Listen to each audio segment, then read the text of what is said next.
And we're live. Hey guys, welcome back to Pacecast. Apologies for being a little bit late. We started a few minutes later, but we had some technical difficulties left and right, and a lot of pictures to add for this week. So yeah, we're back. Another episode of Pacecast, our live podcast on YouTube, all about RC drifting every Tuesday night. Just a quick introduction. My name is Tijs. I'm from Enjoy RC. And then on the other side of my screen is James from RC Boss and Pace, the channel you're watching this podcast on. Yeah, as always, we have a schedule. Last week, we talked all about dampers, basically the basics of what all the components do, what they're called, maybe a little bit already on how to set it up, some tips and tricks on how to build them. And today we're going to talk about tracks. So RC drifting tracks and specifically their layouts. What makes a good track? Which ones are our favorites? What do you need to think about when you're setting one up? So we're going to go through a bunch of those topics.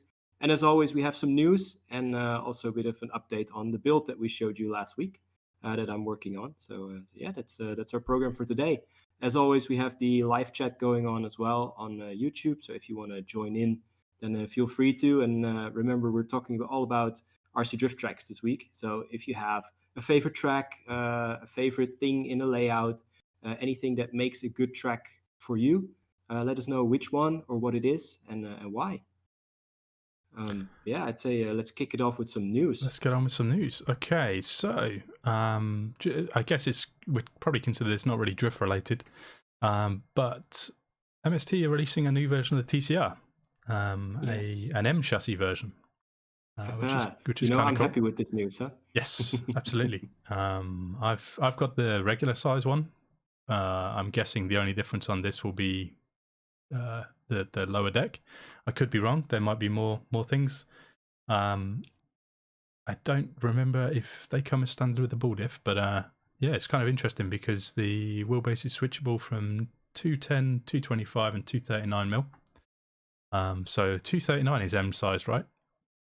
Yeah, it's long wheelbase M size, and it's actually also the same as the wrap-up conversions we talked about earlier. Yeah.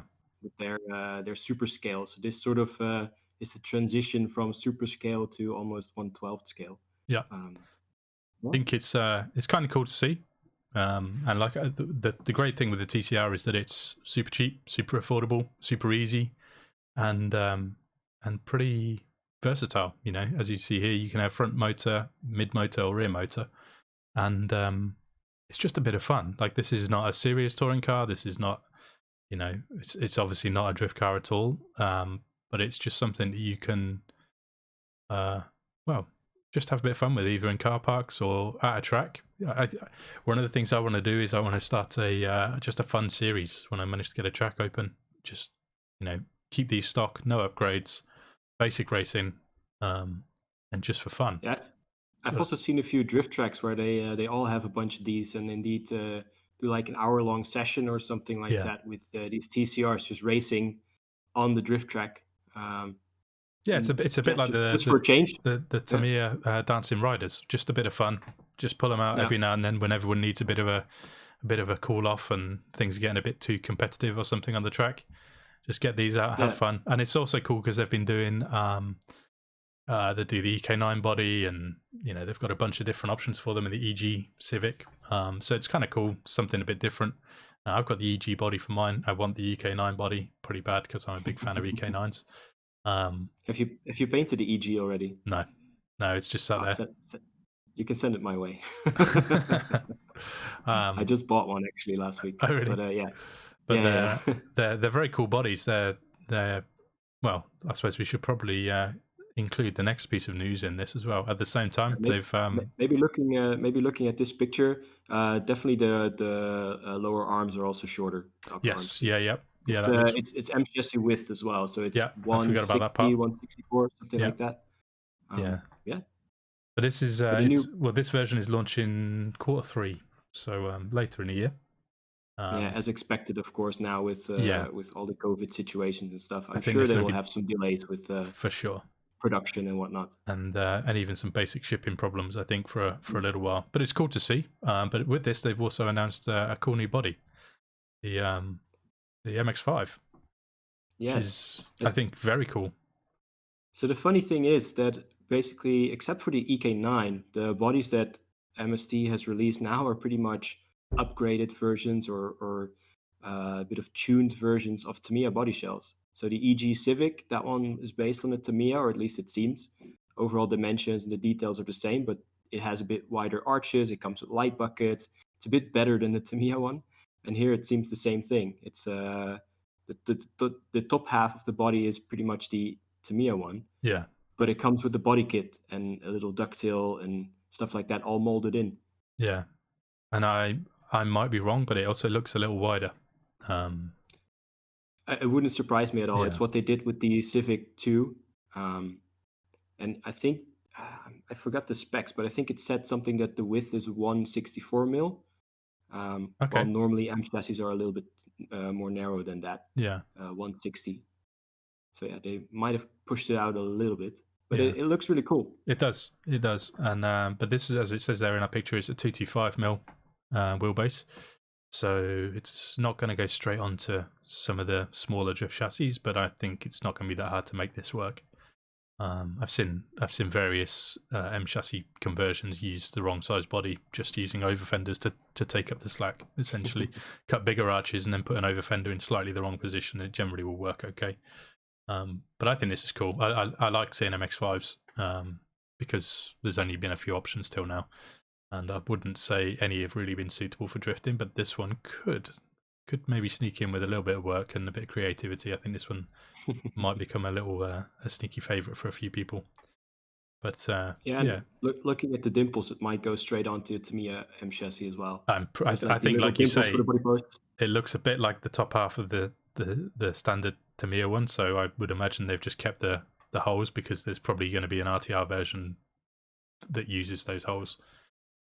It would make swapping bodies super easy on the TCR as well. If the body posts are in that position, then all of the body shells for M chassis that are meant to go on the Tamiya will go straight on. Yeah, it looks very cool. I'm happy to see it. But something a bit more drift related, and to me a bit more special, or probably as special as it gets. Speedway Pal have announced they're making some more of their RX7 FC bodies. Which is kind of cool to see, but also a bit frustrating because I paid a fortune for one of these like last year. It's the most I've ever paid for a body shell, and yeah, unfortunately now I could have just bought one at a reasonable price. Well, you say that, but they're only going to make 150 of these. That's true. And how many of them are going to sell instantly in Japan?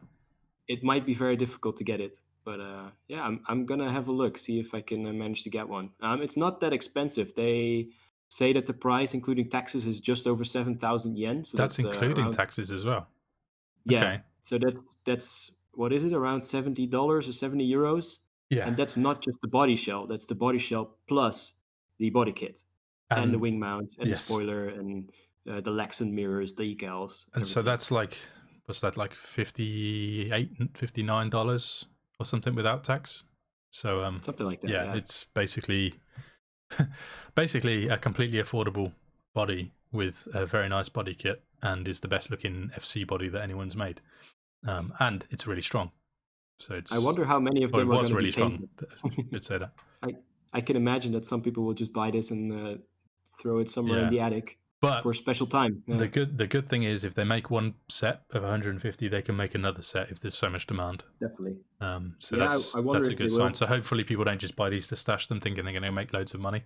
The only reason I paid a fortune is because I'd been looking for one of these for about 6 years without any success. And I finally found one with the body kit available. So I can't remember what I paid, but it was probably 4 times this price, 3 or 4 times this price. It was this absurd amount of money, but it was the only opportunity I'd had to find one, and I've been desperate for one. Maybe just to clarify that basically this body shell has been discontinued for quite a long time. Yes, that's why I don't actually know when, for it. But I think probably 2013 or 14, maybe just after that. But it's been a long time. I'm not sure, because they were for sale for quite a long time still in Japan, but maybe that was just old stock. They have been gone for a while, at least I a remember couple of years. My first trip in 2014, I saw the body only, with no aero kit in, I think it might have been Super Rajicon or somewhere, and I left it because I wanted the aero kit, and so that was a mistake. But yeah, Regrets. so it's very cool. I don't know when they've said it's coming. I haven't seen that. No. It So doesn't yeah, say in the poster they posted along with it, but no, I think it's probably it's going to be when they get them done, they'll announce that they're available, or they'll just end up in distributors. yeah. It might be that you can buy these from some overseas sellers, but I'd be very surprised if these aren't just snapped up by 2 or 3 distributors in Japan and distributed through all the shops. So yeah, if you get the chance to get one, just grab it, because that chance is going to be very, very slim. I think it's going to be a short Yeah, and window where you can get hold of one. if you don't want it yourself, I'm sure one of your Oh, friends will definitely want 100%. one. If you don't want it, contact me. I probably want another one, just in case I mess up the first one. But yeah, Yeah. so it's a super cool body. Anyway, to talk about the body itself, it is the correct sort of body kit style. It's the correct proportions. It's really good quality Lexan, or like I say, the first batch, where, and I'd imagine these are exactly the same, or very similar. It's a pretty simple kit, and this is not doing it much justice, because it's a plain boring color. Although it still does look very cool. Also, you'll notice the wing mounts on the back of this one. These are the original wing mounts that look like this. Pretty much everyone else has imitated these, because these were available outside. You could get these with the body, but you could also get them on their own. So I ran these wing mounts for probably 5 years exclusively on every single body, no matter what wing plate I ended up using. These were the coolest wing mounts. I bought a body shell secondhand just because of these mounts. Yeah, because they weren't available separately; they were only available with the body. no, they added them. You could buy them for sure, because I bought about 4 sets. RCOMG did a replica of it, but they were the Speedway Power. I bought them at Speedway Power in a Speedway Power. Really? Speedway Power bag, yeah. I looked for them for years and they were never available anywhere. All the different mounts were, but not these specific ones. They're very cool. You got lucky then. And they do the correct thing for me, which is having the wing at roof height. That's the perfect ratio for me generally. If you're going to go big wing, make it big. But yeah, I absolutely love these. I can't wait to paint mine, but I'm going to try and get hold of another one if I can. Purely because the reason I bought mine is to do my long fabled Haraguchi replica that I still haven't started. But I'd quite like to just do a cool purple one. I remember Filippo in the 2013 Worlds in the tent had a very cool dark purple one, and I it looked absolutely amazing. With that one in France. Yeah.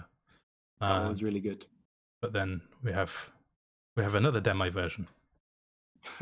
Yeah, this one's mine. So when did you paint this? This was probably 2017 Worlds. I'm sure. Yeah, 2017 Worlds. I got this for the first time. This is the updated version with the extra stickers. But I also got this one from Timo from the D110 Germany. Yep. And he had a couple of them stashed in his attic for a long time. And I finally convinced him to sell one set to me, because back then they were already very rare. But it's an awesome looking body shell. It's indeed super strong. It's also really nice to drive. I've driven with quite a few of them over the years from other people, and it's kind of perfect proportions for me. I couldn't get used to it at all. Yeah, I struggled for a while with this one.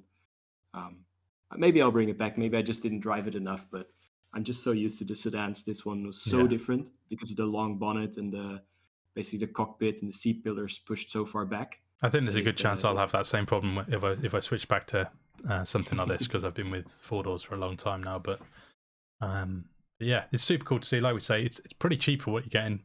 It's available soon. That's kind of all we know. But yeah, speaking of 4-doors, you've been a bit busy. Yes. As I mentioned, a quick update on the Hyperdrive crown body that I've been building. Last week, I showed you the first bits of the masking and cutting it out, and some tips on how to use the blade and some line markers to do the cutting. Now I've just been masking everything. So I've put almost all of the paint on in the last week. I ran out of chrome paint tonight, so I have to order it for just the last couple coats. But the main body shell is pretty much all painted. So yeah, I put a couple pictures in just to give a few quick tips. If you're painting details on your body shell, don't plaster the entire body shell full of masking tape. That's just a waste. This is just cling film that I'm using. So if you put some masking tape on the edges of cling film, you can just cover the entire body shell, and it works a treat. It's Yeah. super cheap. If you mess it up, do it again, because I've also used brown paper for the same thing. Yeah, me too. But then the problem with that is that you cannot really see what you're doing. No. And I like the fact that this one's transparent. So if Yeah. you get a leak somewhere, it's super easy to spot. Yeah, that's So that's good. why I Good like to tip. use this. Yeah, it's very Yeah. cool.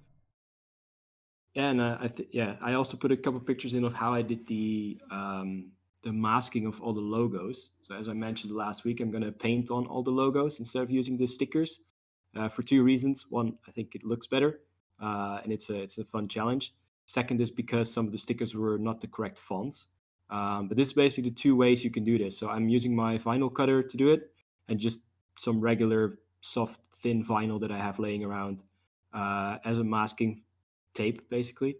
So in this one, I used it as a stencil. So I peeled out all the letters and I'm using the outlines as the stencil, which is great if you have a bunch of little letters or little logos. You don't have to peel every single letter off of the body shell, but it pretty much all goes in one go. So yeah, this one was painted white and then backed with silver at some point. I'm using just my airbrush for everything because it's cheaper and quicker, and yeah, it uses less paint. And is this the only And kind of then paint you're using, or are you mixing different brands? Or I'm mostly using Vallejo paint simply because my local hobby shop has it. So if I run out, I can just go and grab another bottle. They're cheap too, but I do have some other brands too.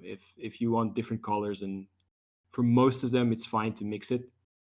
Not all of them. So spray some test pieces before you're using it on the body. yeah, Before ruining everything. But yeah, and then yeah, so I put these logos on. So here you can see that this one's painted. And if anyone's familiar with how Japanese alphabet works, you have something called the dakuten, which is like the little dots above letters. Those were so small to cut that it just didn't work. So so I just used a toothpick to put in those little dots on top of the letters. But the result is pretty good. It came off super clean, no leaks, nothing. So I'm definitely going to use this more often. And yeah, it yeah, looks very basically good. you can customize this as much as you want by just cutting logos. You can find the vectors. Here you can see the toothpick just to put tiny little dots of paint on top of the letters. Otherwise, the text means something completely different. And Yeah, also for big parts on the body shell, you can use it. So if you know the Japanese police cars, they have this this point painted on the bonnet.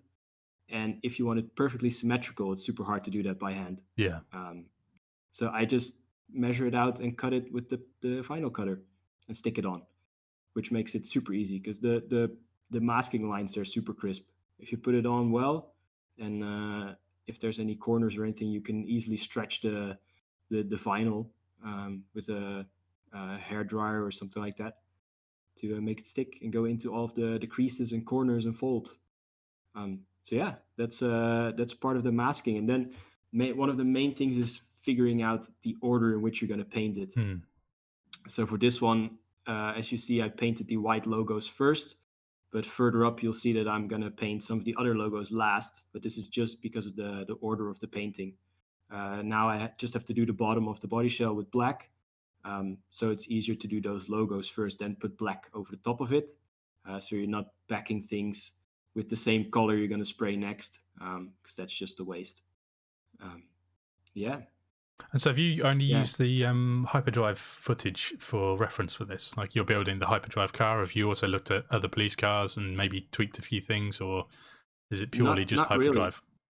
I look at this car specifically for the paint scheme and knowing where all the logos go, know where the fonts are. I'm going to be 3D printing a bunch of details too, Yeah, like the bonnet pins and things like that. But for example, to figure out where the chrome trim goes, where the window trims go, how the lights look, I just Googled the specific model of Toyota Crown and tried to find the biggest pictures I can find on Google, just as a reference. So for example, you see a big bit of a green line here. That's just normal vinyl with the vinyl cutter cut to a specific width to mask the chrome trims. But to know exactly where those are, you have to use some reference photos. yeah. Yeah, then the rest is also just masking. So here you see that the blue vinyl, that's waiting for last, basically. So the black is done. No need to back it, so that's easy and quick. That's why I do it. So you just have one layer of paint on it, and then you can build up paint on top of that if you're painting the rest of the body shell. And yeah, so this is just masking. And then, is this just black? Because it kind of looks a bit gunmetal. Or is that no, just, it's just the overspray film tweaking it a bit? Yeah, I think that and the picture, because these are unedited. These are just straight from the camera. So yeah, white's next, backed with silver, and then because I'm gonna do all the logos black, I didn't back everything with black just yet. So I'm doing white, silver, then peel off all the rest of the masking, and then do black over the top of it. And then in the meantime, I'm also doing some of the chrome details, like the door handles, like the window trim. The rear lights have some chrome in there too. The front grille. So those are next. So yeah, here you see the mast. So it's it always sucks if you're taking off masking and then putting it on almost in the exact same spot, just to paint one little thin line. But yeah, I guess in the end it's worth it. I think that's pretty much it's details like that that make the body, though, isn't it? It's the extra care and effort that people put in that makes it really stand out and look clean and complete and scale and all of those things. Yeah, little details like the trim around lights and the trim around windows can make a body shell look so much more realistic. I think that's usually the biggest detail difference between a body shell that looks like a toy and one that looks like a real car. Yeah. I also think the danger you have when you attempt to do something like a police livery is it's very easy to make it look like a toy car because there's a lot of police car toys. So actually the details of what transforms it, I think. Yeah, so here you can still see the chrome bits that I painted, but here I ran out. So this is this is where I left it for now. Hopefully tomorrow or the day after, new paint comes in and I can continue. Yeah, and the nice thing about this is that it's just black and white. So if I paint the rear bumper separately, it doesn't matter. Yeah. If I would have any other color, especially metallics or something like that, I would definitely have painted everything at the same time, just to make sure you get the exact same shade of the color before backing it with something else, because otherwise it's so easy to get a color difference. But with black and white, doesn't matter. Definitely not with black. And so yeah, this is the last picture we've got. Yep. So this is where I'm at right now. So I'm gonna paint the chrome, back it with black, and then do the window trims again, peel off the masking, and then paint a final layer of black, and then I'm done with the paint on the body. So I'm looking forward to that. Have you started doing the 3D printing side of things yet, or is that coming after you've painted it? No, I already did some modeling. It's actually in the printers at the moment. So hopefully, if I'm in at work tomorrow, for those who don't know, I work at a 3D printing company, so that's easy. It should be there ready for me with a bit of luck. And then I can continue with that. That's kind of handy when you need to do extra detail work and improve on standard body kits and bodies, I suppose. Yeah, definitely. Looks super cool, man. I think it's funny because I've never thought about doing a police body before. I've driven other people's and I've seen many of them over the years. But when you see somebody putting all the effort in and trying to make the body look as detailed as possible, it sort of inspires you. But you're like, oh, that's kind of cool. One day I might have to get around to one. Incidentally, the owner of Cascade Circuit in Japan has I don't know which version crown, but it's a crown police car body that he likes to chase you around the track with a siren. It's his sort of party piece that he absolutely loves, and it's kind of fun. Apart from when I was there last year and trying to do some serious training with Yodo, and getting chased by a wailing police siren for 20 minutes at a time was a bit frustrating. Yeah, this is the third one I'm building now, but with the first one too. Like it's so funny to drive around with it because you can sort of get into character and basically stop other people on track, or like if you nudge someone in the rear and they spin out, it's a pit maneuver instead of a mistake. You can have some fun with it. That's cool, man. So I guess we should probably move on to our main topic for tonight. Yes. Track layouts. Yeah, it's one thing that I've got an awful lot of opinions on. I've spent a lot of time at many different tracks over the years, and I've kind of very much sort of firmly in my mind I've come up with things that I like what makes a good track, and also counter to that, what kind of ruins tracks for me a bit. We're going to try and keep this a bit more on the positive side, because I've been to many good tracks, and I've also been to many bad tracks. But I think there's more to learn from the positive ones than there is from the negatives, for sure. But I guess, well, I suppose we can probably actually just dive straight in and show your favorite tracks that you've tagged for us. So your first favorite track is also my favorite track, and is unfortunately no more. Yeah, this is a Shift Circuit. So the picture that I put in is actually from 7 years ago when I was there. I don't think much has changed over the years. You've also been there a few times, I think. Yeah. And I mean, we're talking favorite tracks and favorite track layouts. Yeah. And the two can be very different, to me at least. There are places that have an amazing layout, but everything else around it sucks, or the other way around. A place can be the most fun to hang out on, but then to actually drive it might be a completely different story. But yeah, this one was just great because of the layout. When we went to Shift, I think it was the most difficult track that we had on the calendar. Yeah, because it's so slippery, and this is in a time when we really were not as skilled as I think at that time that was probably as different as you could have got to any experience you'd had before. Pretty much, yeah. It was like driving on ice. Every time you had the chance to tandem with one of the local drivers, it felt amazing. But then you hear afterwards that they were slowing down to let you catch up and have some fun too. They were doing beginner drifting to help out. Exactly. So this was super challenging. But that's one of the reasons why I put it in as one of the favorites. I mean, at the time it was frustrating, but then looking back at it, it was one of the best tracks to drive ever. Yeah. Also due to the layout, it was just so well set up, so balanced. Well, I think one of the cool things with Shift is they've changed their tracks, their layout a few times over the years, but they keep them for a very long time. I think I drove one of the layouts for about 3 years. And actually, I'm going to switch to the picture I put in of Shift,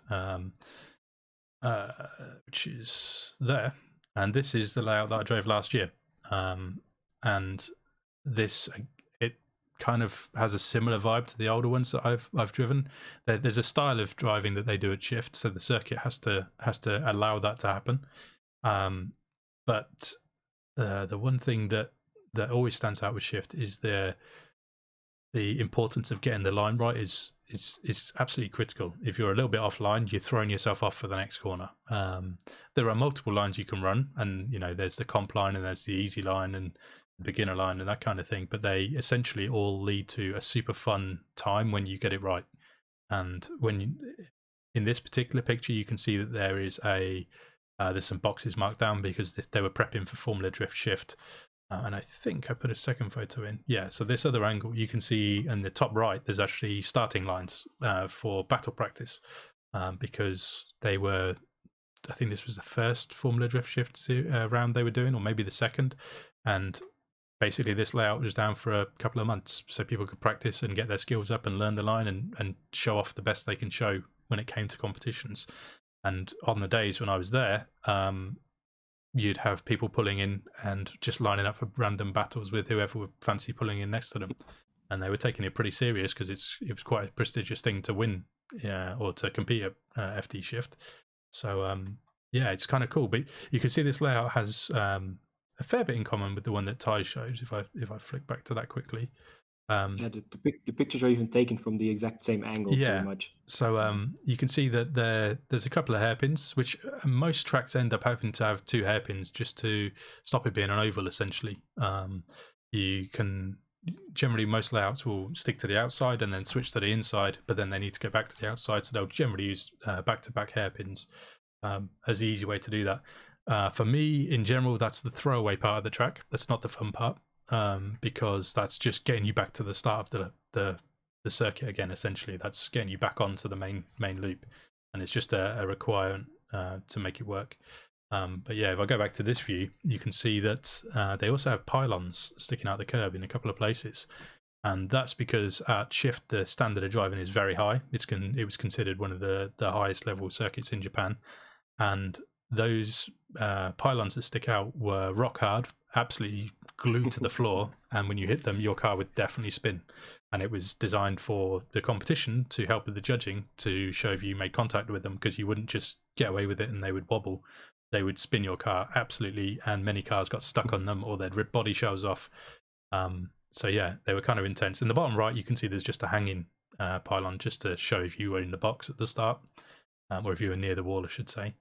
But yeah, this layout to me is super fun, but it's one of the first hour or so I drove it, I didn't quite gel with it. I didn't quite understand it, and it was basically that I wasn't making the right movements on the back straight with the kink that you can see over by the pillars in the background. There's a particular movement that it was designed for, which is where you'd load one side and then transfer to the other side without doing a flick. So you'd basically come out the hairpin, load the suspension, then transfer to the other side, and then flick. So it's a bit of a sanpatsu move.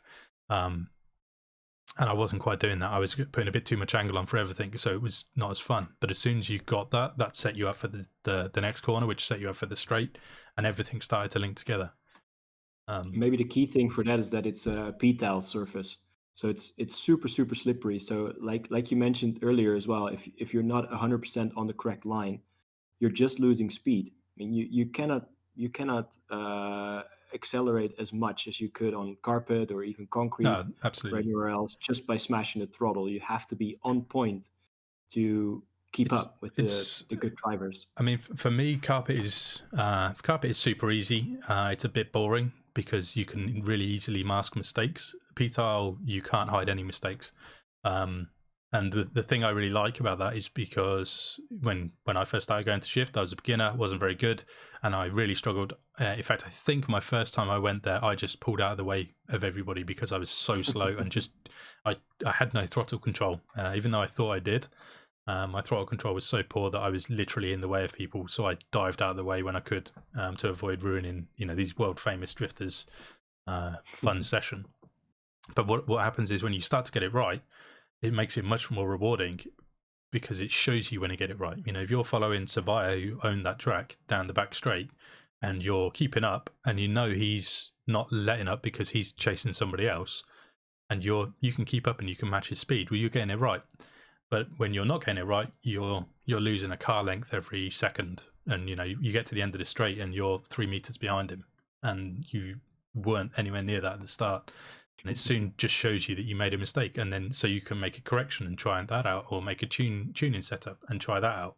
And when it all comes together, it's so rewarding because it's something that just it took effort. You didn't just pull the throttle a bit more and heat your tires up and then made up the gap. And the pace is also cooler. It's everything is a bit slower, requires a bit more effort, a bit more control, better setup. And so with the p-tile circuits like this, you get it right and you feel like you got it right. And so what happens is even now, I'll get a few laps in a row right, and then I'll make a mistake, and then I get a few laps in a row right and I make a mistake. So you've always got something to aim for. So it makes this hobby like an endless journey that you can. And as soon as these guys, the local guys at this track, as soon as they start getting it right all the time, they then start tweaking how they're driving, and they drive in a different style, and they maybe try some different tuning setups, and they start adding a bit of roll to the body, and it means you can never be bored with this hobby, I think. But one of the other favorites that I had is Vega, and RC Vega is also p-tile.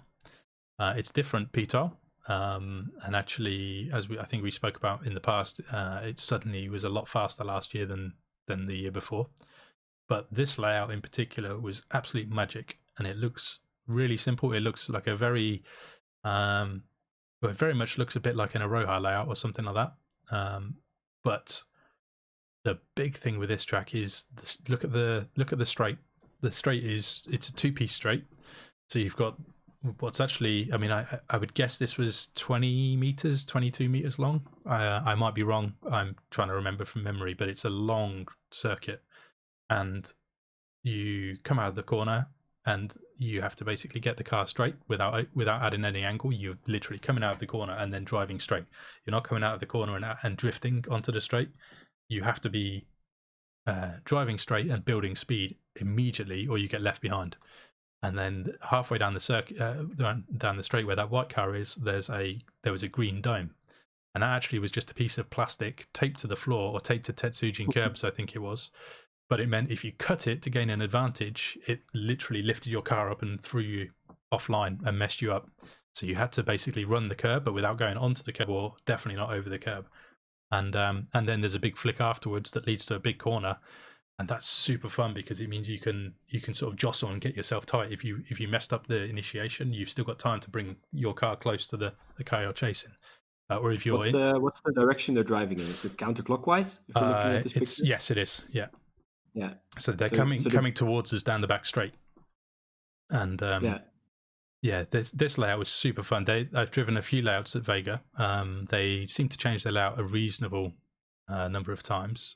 But this was super fun, and again, you've got the 2 throwaway hairpins that are just there to get you back onto the main line, and you can look at it and say, well, it's a long corner into a straight with a flick to a long corner to a diagonal straight, but the line that people are running is so different to how it appears. It's not. I think this is where people get a bit distracted when they compare tracks from Japan, because they're not looking at what people are driving, they're looking at the layout. And here they've got a center marker line and they've tried to make it look a bit street style with pedestrian crossings and whatever, but the lines are almost irrelevant on this track. There's places they'll cut over the line and everybody drives over the line, and there's places where you'd think they'd need to be staying inside and they're going outside, and it's all about how the circuit itself actually flows. But this is a very common layout, I guess. Yes, it is. Having a straight 290 degrees, a crossover, and then 2 hairpins, that's pretty much the basics of a drift layout. And actually one thing I would say about that is, to me, when I go to a lot of tracks and they're trying to come up with a clever layout, simple layouts are always better. Lots of twists and lots of corners. I mean, if you look at how many direction changes there are on this track, you've got 2 hairpins, which again, you can count them as 2 direction changes, but to me, they're just throwaways. You ignore them. You've got the far corner. You've got a direction change on the straight. You've got the near corner that continues around until you're hitting that center straight. And then you've got another direction change. So there's only a few times you actually change in direction. The car is staying on a line and people can follow it. I see loads of people trying to make a track that's great for trains and twinning, and it's corner after corner after corner after corner after corner after corner, and they've got 17 or 20 direction changes, which means the cars are always moving and there's always a gap as the cars transition, and then you can get close again, which is great. It's like a harmonica, basically. Yeah, but when everybody has high skill, good settings, and gel together, that's great. But when you've got beginners on the track, or you've got people that aren't that skilled or don't have that great setup, that just leads to everybody's trains falling 3 car lengths apart and then bashing into each other's doors and coming apart and bashing into each other's doors. So if you've got relative beginners, they can drive on this track. This layout is super easy to get around. It's very hard to do it right and get it right and drive with the high skilled drivers. But it allows a track layout that's as simple as this allows you to tune your car, build your skills, and level yourself up rather than trying to keep up with the track. And you can certainly step this up because you can then if you start driving a track like this, you're running a fairly simple line, fairly basic, moderate angle, moderate speed, and then you can start building speed and loading suspension corners and making big transitions, or doing aggressive flicks or doing aggressive dives. You can deliberately back off from a car down the straight and then dive in on the corner to practice your braking mid-corner and things like that. So the guys that drive on a circuit like this level up so fast, and I think more people need to pay attention to it. The one thing I'd say is you should never copy somebody else's track, because it never works. If you're not on the same dimensions, with the same surface, with the same tire, with the same wear and the same motors and the same ESC settings, you're not going to replicate what you saw at a track. You can do this, you can do a track like this on carpet, but it won't drive the same as it does on P-tile. So by all means, this is a simple layout. Like we say, this is sort of a generic layout, but it works. Try it, go nuts. If you don't enjoy it, or if it's not going down well at your local club, tweak it. It doesn't have to be the same as this. When you see people that take like the Aroha layout or the shift layout and then they put it on a carpet track and they're putting it on a completely different ratio, so instead of a long thin track they're putting on a short square track, it doesn't work, and you're not copying it. You're not getting the best out of that track. You're not getting the fun that was there. You might get other fun, but if somebody's copying, the chances are they're doing it because they're a bit stuck on ideas, and it normally means that they are just sort of guessing generally, and so you might get lucky and it's fun. But speaking about another super simple layout, you've got Doctor Circuit, and this is, well, Tijs has a different picture of Doctor Circuit from 2013, but as far as I know, the layouts at Doctor they changed quite a few times, I think, but they always look slightly similar. At least. Yeah, well, quite a small space, of course, so there's not too much creativity you can put in. Yeah, but yeah. Well, I drove this layout a few times, not loads, but a few times. But they had a partnership for a long time with Aroha, and they all ran the same layout, which was this layout, which again, it's kind of basic and straightforward. It's a bit like the Vega version. It's a couple of hairpins, but these hairpins are not as tight. So, but that's what I'm just. Looks a bit more organic as well. Like the corners are a bit rounded everywhere, while the Vega one looks and very specifically, the line is a bit softer here. This is more of a, well, as you've probably seen from videos online, Aroha was about running close. So this was, shift is a bit of a competition track, or a competition style track. You've got winds, that's a train track, and this is like somewhere down the middle. It's a competition style track, but where the style of the driving was more train style. Which made it really unique. There wasn't many places like this at all. And again, unfortunately, this track is closed now as well. Although they have reopened with a new layout. But looking at these two layouts, this one's a very similar layout to the one on the picture of Doctor Circuit you showed before. Yeah. But Doctor Circuit is about half the size, I think. Yes. Doctor Circuit was pretty small. This looks pretty big. But they had very different grip levels, and they used the same tires and they used similar settings. And a load of the guys from Doctor would make the trek down to Aroha because they were probably 2.5, 3 hours drive, something like that. But the point here is, or the fun part of this track, for the most part, is coming through the hairpins. You build, as you can see, these three cars on the left. They're coming out tight together, so they're getting onto the back straight where they make a big transition to the back corner, and then they're coming out of the top corner, straightening the cars off to build speed, and then there's a big flick where that grass is on the left hand side. There's actually a curb there that you can sort of bounce off Ibisu style and throw the car at the wall, and you could literally, especially with these guys, they often had crazy settings with super wide front ends and bouncy suspension, so you'd bounce the car towards the wall and it'd be super fun. But you do that, and end up super tight like these guys are, so it made it incredibly fun. Maybe that brings us to a question from the chat. Yep. Tyler, he asked in the chat what the one thing is, the one feature you would always want in a track layout. For me personally, talking about a straight, I think that's one of the things that I would always put in. Maybe depending on the surface and the dimension of the track, because a very short straight on a very high grip track doesn't really work that well. No. But in general, I would put a straight in so you can build speed and make a nice flick. Yeah. I think pretty much all of the successful layouts that I've driven on, the ones that I like the most, had something like that. Yeah. Where you're building a lot of speed, do a big flick, and then sort of can let the car hang out. I think if you look at almost every single photo we're going to run through tonight, they're all going to have a straight apart from Winds. And Winds is a bit like it's a bit of an anomaly. They do their own thing there and it works and it's absolutely amazing. But I guarantee I'd never build a track that was like Winds because I don't think I'd be able to replicate it. But the big thing, I'd agree 100%, I'd want a straight. And the one thing I would say I never want on a track, just to sort of flip that question a little bit, is I never want a straight to a hairpin. It just causes crashes. It just causes unnecessary bunching. The straight should always go to the biggest corner on the circuit. or the smoothest corner on the circuit, I should say.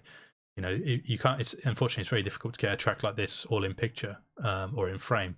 So as you can see in Aroha, you come down the straight and you've got this very wide corner that goes all the way around the outside of the track. It goes all the way from one edge to the other, and it's a very smooth radius.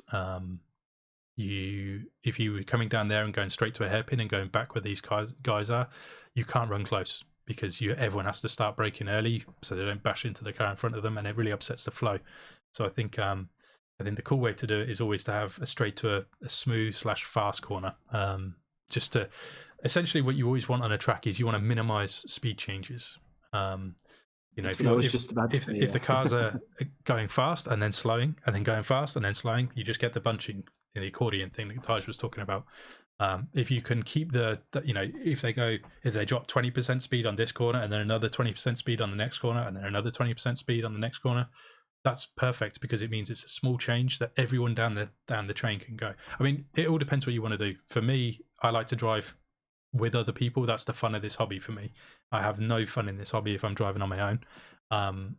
So I want to be able to run with other people. So anything that hinders that or makes that difficult or makes that unnecessarily challenging in a way that's not fun, where it's, you know, the track is preventing me doing what I want to do, that's what I want to avoid. But one thing that really surprised me was Cascade Circuit, which I went to for the first time last year. This is that looks massive. It's not as big as you'd think. No? I would probably guess it's maybe 16 meters long by 10 meters wide, maybe. So it's good size, but it's not as big as it looks. But you can see this track essentially has 4 straights. And this, I would up and down. I would probably say this is my favorite layout I've ever driven. Which I didn't, when I walked into this room, I did not expect this to be as fun as it was. But the big thing, like I say, I like to build speed on a straight and have a flick, and that can be a flick onto a wall, you know, shallow angle flick onto a wall. It can be a big flick to a big corner, or it can just be a sort of dive up the inside. I just like something that's an aggressive motion at the end of a straight where you've built a load of speed. And one of the great things about Days was they have a circuit diagram showing you the line. And so you can see there is 4 straights, but they're not running them as 4 straights exactly. They're 4 places where you build speed into a big movement. And only one of them is really a hairpin. The rest are quite open corners. But the flick down the straight where the arrow is was absolutely amazing. And I don't think I'll be able to show it in this picture. Oh, I can. If you look at the very bottom of the track closest to the bottom of the picture, there's actually checker plate going over some sort of hole in the track. So when you ran wide, it was a bit like being a Mayhan and running onto the concrete rumble strips. So it was super loud. A bit of a dirt track almost. Yeah, the local guys weren't doing that because I think it's a bit obnoxious, but it was so fun to do, just to dive in and make this huge row. But yeah, so this is probably my all-time favorite layout that I've driven, which is very different to my all-time favorite track. And maybe also if you look at the drawing you just had up, yeah, we were talking about the speed differences where you don't want a hairpin right after a long straight. But if you look at these straights, the corners that come after them are sort of in proportion to the length of the straight. So the faster you go, the wider the turn is. And if you look at the middle hairpin, that looks like a hairpin, but in reality it's not, because so if you follow me from the arrow, you go around the big main corner at the end of the straight, and then you've got a line adjustment where you attack the curb on the kink. And actually the cool thing to do was to nose clip the curb on the left and then run the curb with your left hand side to be as wide as you can. And then you've got a nice big flowing corner where you could be close to people that you then straighten up from, and you would miss the first curb but bounce off the second curb towards the wall. So actually you'd be almost 90 degrees as you got halfway down that second straight. So you're already scrubbing speed off. So that the speed change there is actually over quite a distance. If you look at the track, I don't know, that's maybe 3 meters. So you're actually braking slowly, even though it's quite a tight corner. The line is quite wide. It's a big flow. It wasn't really slowing down that much. And the surface here is... You're not cutting in on the corner or on the curbs there, basically. No, definitely not. The outside line. Yeah, in fact, you can see there's a line on the track because they, again, I think they'd had a competition here, or they were practicing for a competition. So there's clip-in zones down. So you can actually see in this picture what I was talking about before, where you attack the curb bottom left, and then you attack the curb on the left-hand side of the track. So you're transitioning across, but you're actually straight lining that essentially to run wide. Yeah, the surface here is painted concrete. So it's not that slippery, but it also isn't very grippy. It's a good challenge, but it's a perfect match for this sort of track. And it ends up being something where, I mean, me and Jens stopped here on the way past. We were planning to stay for maybe a couple of hours.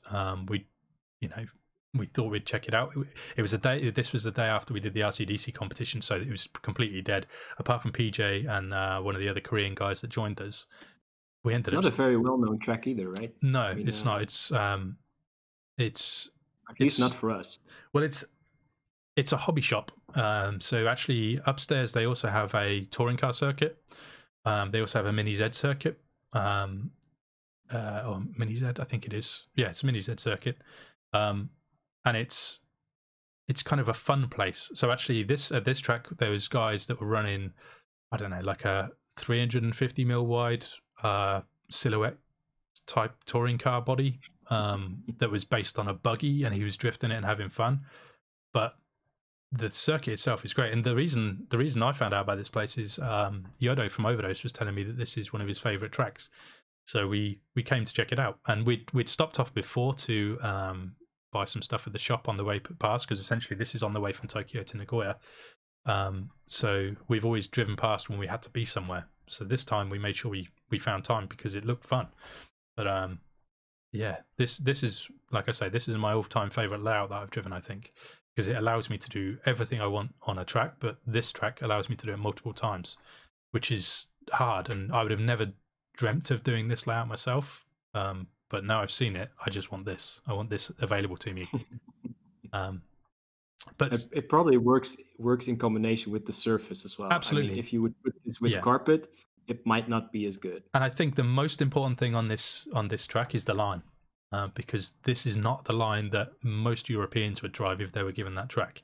You know, the big corner at the end on the left of this diagram, people would run that flat out big lock and mangy down the next straight. And to me, I don't like mangies. Mangies are kind of boring and easy. To me, I like to do the opposite and straighten the car and build speed, because that's what I find that harder, particularly on low grip surfaces. But a layout that I didn't enjoy, but a lot of people did, this is Cascade Circuit. And actually, in this picture, the left-hand side of the track is quite fun. The right-hand side of the track is really boring. And this is an example of, I think, when two people try and design a track together and both want different things. So the left-hand side of this track is a really fun, flowing track that you can drive close. And then the right-hand side of the track was kind of, they'd done it street style. So it's kind of supposed to be like a toge. And this was where the guy had his police car and liked chasing people. So he'd pull into a lay-by that's underneath that overpass at the back and enjoy chasing you because you couldn't get away because you had 2-3 sharp hairpins. And but this is again is P-tile, but it's a really big, if you look on the left-hand side, that's a really wide straight. And this was really good for beginners because there's lots of cut-throughs, lots of places to dive out the way if you were struggling. But it also meant you could just pass people on the straight that were going slowly. It was really easy. It didn't really encourage the best etiquette from people, but it was it's a really unique place where the grip is really good with the P-tile surface. They've since changed this layout to a much better one. Which way around is this layout? This one's clockwise. Yes. Yes, it is. So we're going down the straight to the left. You can see there's a car actually coming around the hairpin. That's probably what makes the left side fun, because you're coming off of a big straight onto pretty wide and flowing corners. Exactly. That's what we talked about all of the other tracks before. And it does look like I don't know how easy it is to see in this photo, but you come around the big corner to 2 hairpins, but they're not. You don't drive them like hairpins, and they were quite wide. It was just a right then a left, and the left is a very big left that basically is one corner all the way to the green overpass bridge in the middle, essentially, which was really fun to attack. But yeah, I And the bit on thought, the right is just zigzagging, basically. yeah, So exactly, and that's it where was you're actually very tight speeding and out slowing squeezed down. in, and that's where everybody bunched up and crashed, and Yeah. and also it's as you can see, this is actually a big track. I wouldn't want to guess the size, but this is bigger than Shift. It's probably the same length as Shift, but double as wide. So it meant when you're going under that blue neon lit overpass underneath the tail slider banner, that's quite far away from you. And if you're on the left hand side of the track, you've got this green bridge blocking your view. And it was a bit tricky. So actually, I took this photo. This is where I would stand because it was the only place I could see the whole track. But it meant judging the far corner where that sort of green trapezoid was really hard to judge proximity because it was probably 25 meters away. And it's also one of the fastest bits of the track. So. Yeah, and also I don't know if you can see very well in this picture, but there's hanging spotlights. So if you look where the car is just to the right of the straight, there's actually black hanging spotlights that are maybe 30 centimeters off the ground, which was super cool because the owner liked to turn all the lights out and just have these spotlights on and all the neons on and that kind of thing. And so it looked very cool, but it wasn't the easiest to drive. I can imagine that you're constantly getting confused by the things that are sort of like flashing through the corner of your eye. Yeah, and also because they turn the lights out, everybody puts their LEDs on, and then you start getting blinded because you've got no light, and then super bright LEDs blinding you. But it's a really fun place to go. But I think if you're trying to do serious training, it's not the place I would head. And it's just the layout. The facility itself and the shop is really cool with some amazing parts in, and the owner's a really nice guy. And this track has some really cool local guys that go there. So we met the wrap up guys here with Yodo came, and a bunch of other guys. It's like a nice surface as well. It's a really good surface. Yeah. So it has potential, but then it's for sure. Just and they have this layout is no longer there. They have changed this, and they've got rid of the street style bit. I think I have a feeling it's something that the owner really likes, so he sometimes puts back in. But it's not what the local guys want, I don't think. But I realized we missed your second favorite, the other track you put down.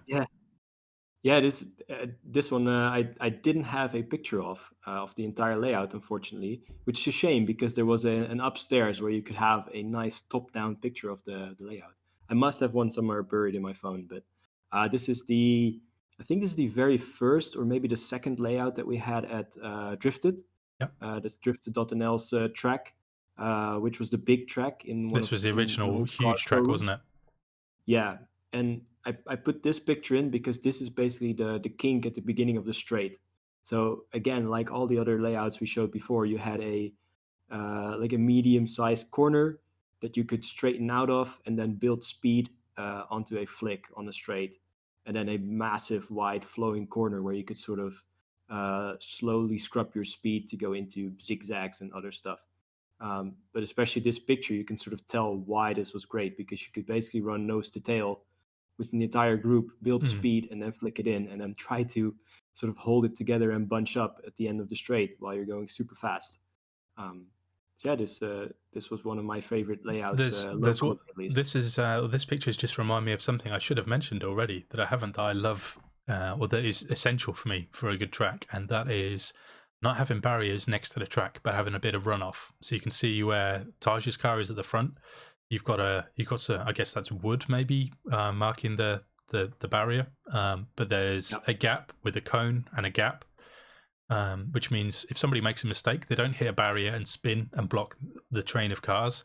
It also leaves room.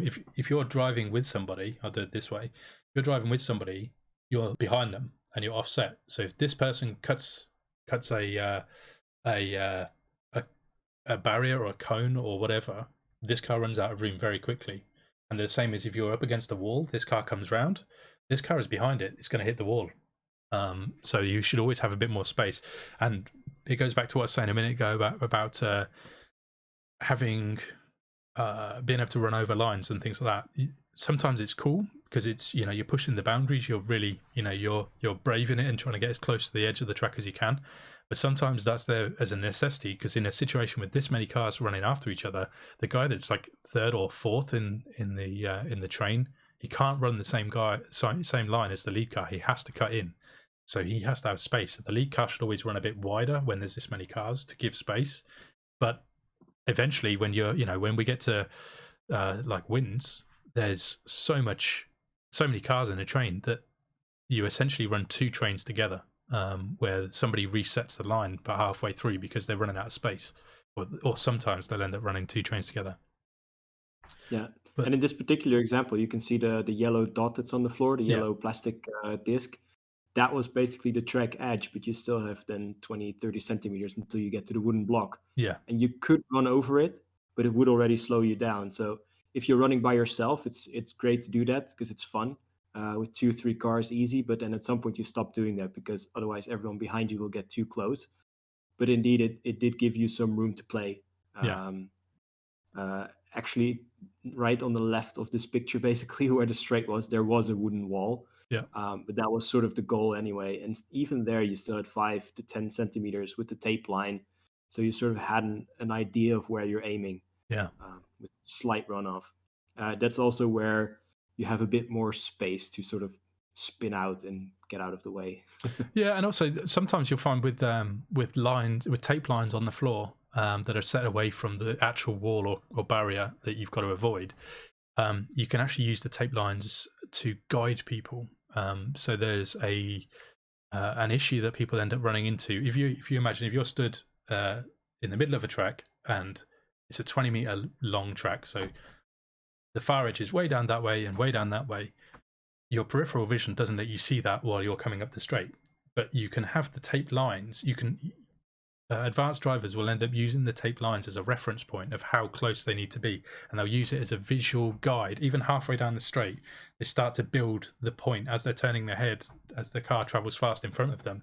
They're building the reference point. They haven't got to turn their head, then look where they need to be. The tape line can point you. And if I go back to that diagram from Day's circuit, you can see that actually the line that they're running here in certain places runs parallel to a line on the floor.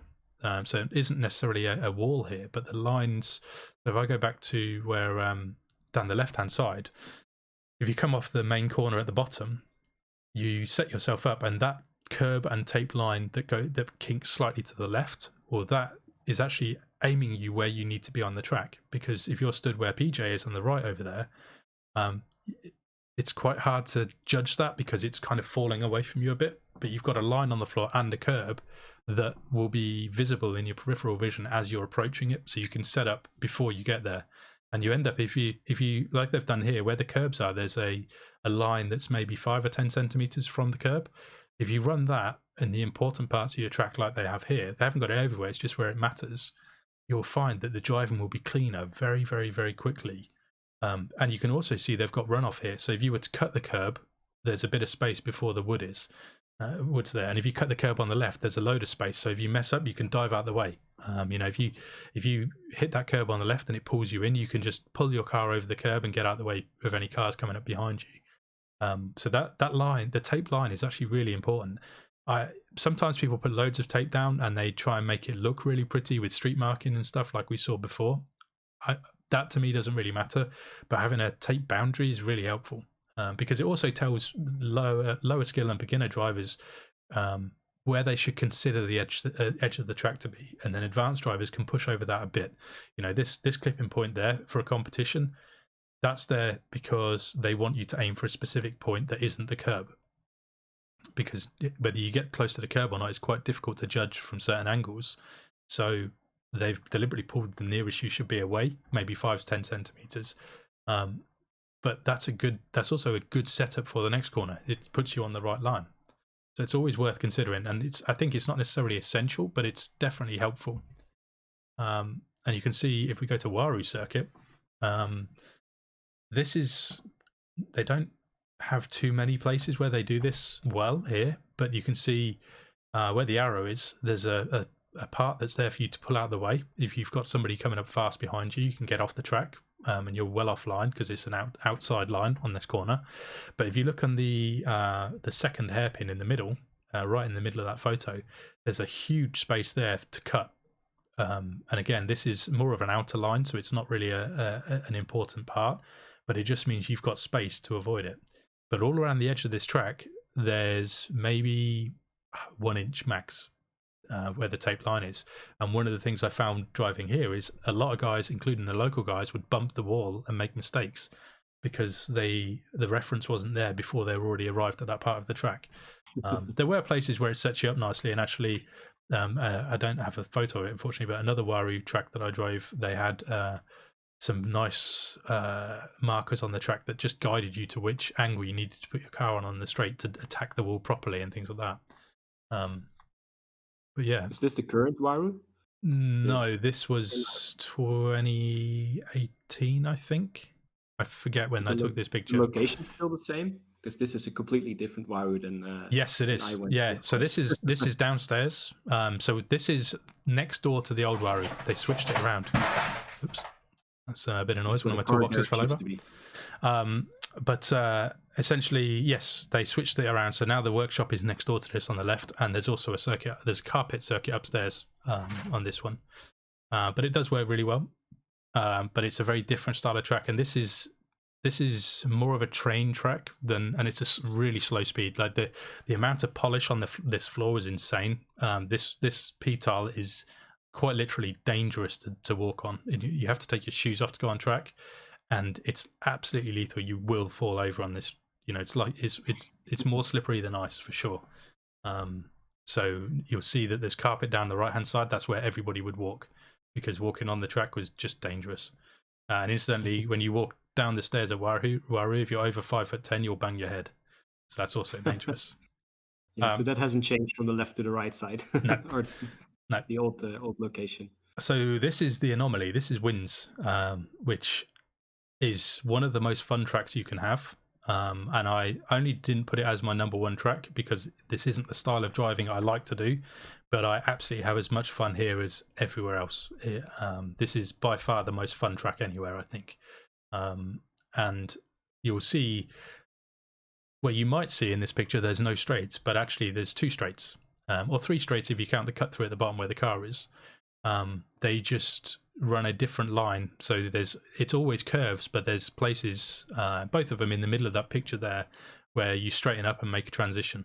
You don't really build speed. You do a little bit on one of them, but you're not really building speed. You're more transitioning and changing direction. And if you watch all the Winds videos, or if you watch the video I posted from Winds on this channel, you'll see that there is a two big transition points there. And basically, for most of the rest of the track, you're just running a constant speed on angle, and running as close together as you can. And this place gets crazy. I mean, I've run probably a 30-car train here, which is pretty insane and very, very, very hard, especially when. But that is what the track is designed to be for, right? It's all the track is designed for. I think it's safe to say that this is definitely not a competition track. No, this is not a competition track. So this layout is like 5 years old, maybe 6 years old now, and it's the original layout from when they built Winds. And they've made a couple of tweaks, I think late 2018, maybe early 2019. And it's, to be honest, you can barely tell the difference. They moved the barriers to make it more obvious the line you're supposed to run, because they found, I think, when international drivers were going, they would run the wrong line in a couple of places because the barriers led you onto the wrong line. So they just, like I said just before about the tape lines, they just tweaked, because there is no real runoff on this track. They just tweaked the layout to make it a bit easier to follow, just in the center at the back there. But you can see as well, there's a lot of hatchings on the corners, and they're there to let you cut if you need to. Particularly on the right hand side of this picture, there's 2 corners back to back, and those hatchings become essential when you've got a 30-car train, because you shouldn't run there normally, but when you're car 17, you're going to have to cut, and so that's there to let you cut when you have to, but you don't want to run there. If you run there at the start of the train, you're messing everybody up. Even if it's a 5-car train, you're going to run out of room pretty quick. But like Tijs says, this isn't a competition layout, but upstairs they do have their competition track, which has lots of straights. Funny to see the difference there. Yeah. Also, the competition track definitely isn't as decorated as the other one. Clearly, this is very purpose built for Yeah, so this is like a secondary precision driving and competition driving. Yeah, this is like a secondary track, and actually, this never used to be there. I think they originally had a drift track upstairs, and it wasn't getting used very much because everybody loved the downstairs track that we just showed. So it got turned into a car pit off-road buggy racing, like fun basher track. But then I think it was last year they tweaked this back. It might have been the year before they brought this back because people were starting to get a bit bored of the constant trains and just fancied something different. So rather than having, because this is a membership-based circuit, so you pay, I forget the number, but let's say it's €50 a month to go there. Well, if you're paying your membership to go and run at the track with all your friends, but you fancy a slightly different style of track or a different style of driving and a different style of layout, you don't really want to have to drive to another track and pay to go there. So they just renovated upstairs, painted it, and yeah, in fact, you can see the remnants of the old original drift track upstairs where the guys are standing. There's an old concrete long curve, I guess you'd call it. But this in itself is as good as most drift tracks I've been to. This was super fun, and because it was quite new, the guys were pumped to run on it. So we were running competitions for hours up there just for fun. But it's a very different thing. What would you say is the difference then between a competition and a, well, let's call it like a train or a fun track?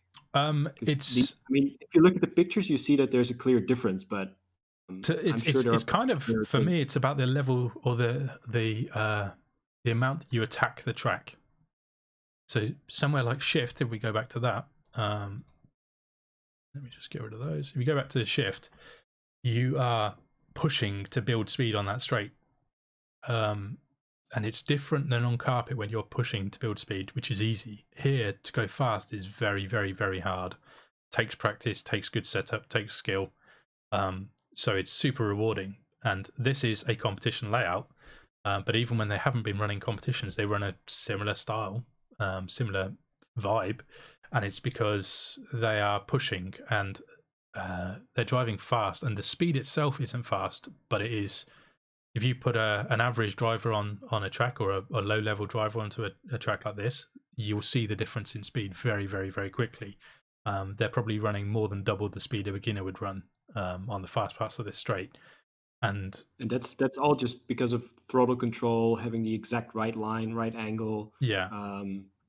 Maybe also like the weight transfers and stuff in the chassis. So setup is key. It's not just because they're roasting tires. It's not. No. I mean, the tires last you forever. Not easy. The tires the on it really comes from skill, right? Yeah, the tires on a track like this, the more you drive, the slipperier they get, basically, because they essentially get polished by the surface because they're a perfect match. So they don't really, they do technically wear in because there's often dirt on the track that gets picked up on your tires. So older tires can sometimes be grippier. But if the track is clean, they basically don't change. And I'm still running, until last year I was running tires that were 3 years old, because they just worked. But I think it's on a track like this, you attack the corners. So you run wide lines, and you're on the outside of the corner at the bottom of this picture. Then you attack in the inside line. Then you attack in the outside again. Then you attack in the inside. Then you attack in the inside, and you're really on the sort of limit of how far you can go. You're running up to the line or over the line or against the wall or whatever it is. But a more train style line, you back off, and the radiuses become bigger, and you give a bit more space to the curbs because they don't matter. You're not attacking the curb. You're not pushing to come out of that corner as fast as you can. So you essentially need the equivalent of a racing line, even though this is drifting and you don't run the racing line. But you will run, to get on the straight at shift, you'll run as deep as you can, and then you'll clip the two curbs because that's as straight as you can get down to hit the straight. So you're building as maximum speed as you possibly can. But if you go to wins, when I'm back here, so in that case, you basically just want exit speed. Yeah. Whereas here you're minimizing speed change. This is why there's so many curves, and the hairpins are not tight. Even where the hairpins are reasonably tight, they are they stretch the line out, and you come away from the edges and the extremity of the track. Unless you're further down the train when you're forced into it. But the lead car doesn't sit right on the edge, and they don't sit right, they don't cut corners to build speed. they're actually deliberately, they'll wait to get on the power as long as possible so that the cars can catch up and they're not speeding away and bunching away. And so you end up in a situation where the speed change at wins is the slowest speed change that you'll see. Like there is a speed change, but it happens over such a huge distance that there's only one spot on this track where you can tell people are braking, I think. And other than that, it's just you lift a bit. You're not braking, and whereas on the other tracks, you're going full power, building your speed, getting your traction, but you're going as fast as you can down the straight, and then you're hard on the brakes, and then you're back on the throttle. And it's not about actually going as fast as you possibly can on the track, but it's about driving with as much skill and traction and throttle control as you can. So until you've seen it and you've stood there and felt the surface and felt your car, it's difficult to sort of comprehend, I think, how it can be so fun to want to go fast but then not enjoy going fast on carpet. It's a very different experience. It's not, to me, it's almost not the same hobby. Driving it's fast also a very different way of building speed, right? Yeah, The exactly. way you get speed from carpet is so different. Yeah, I mean, getting speed on carpet is a bit like running a basher truck or something. You just floor it and you go fast. Essentially, yes, there's some setup involved to go really fast or to do it, but even you can put any car down, and if you pull the throttle, that's probably the fastest you can make that car go in a straight line on carpet.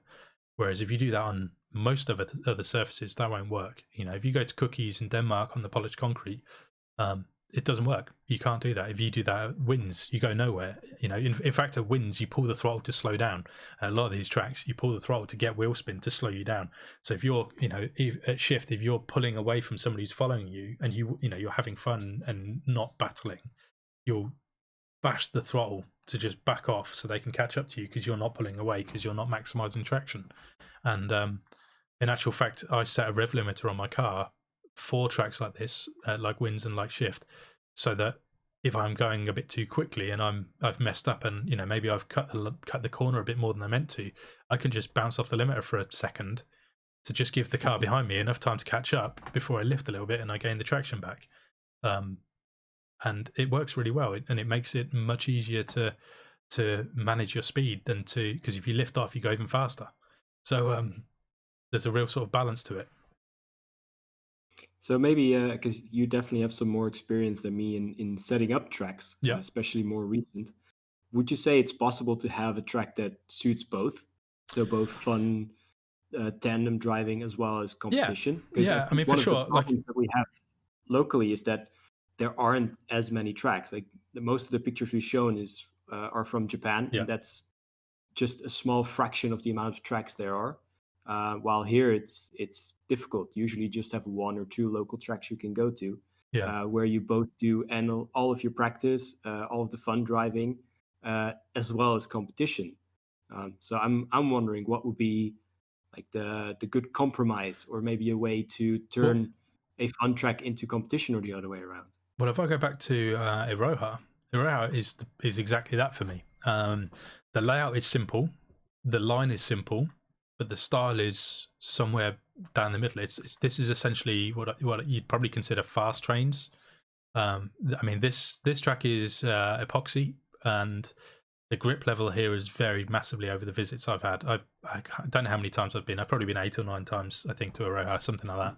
And it's been very grippy and very fast and very easy, and it's been waxed to death and really, really slippery.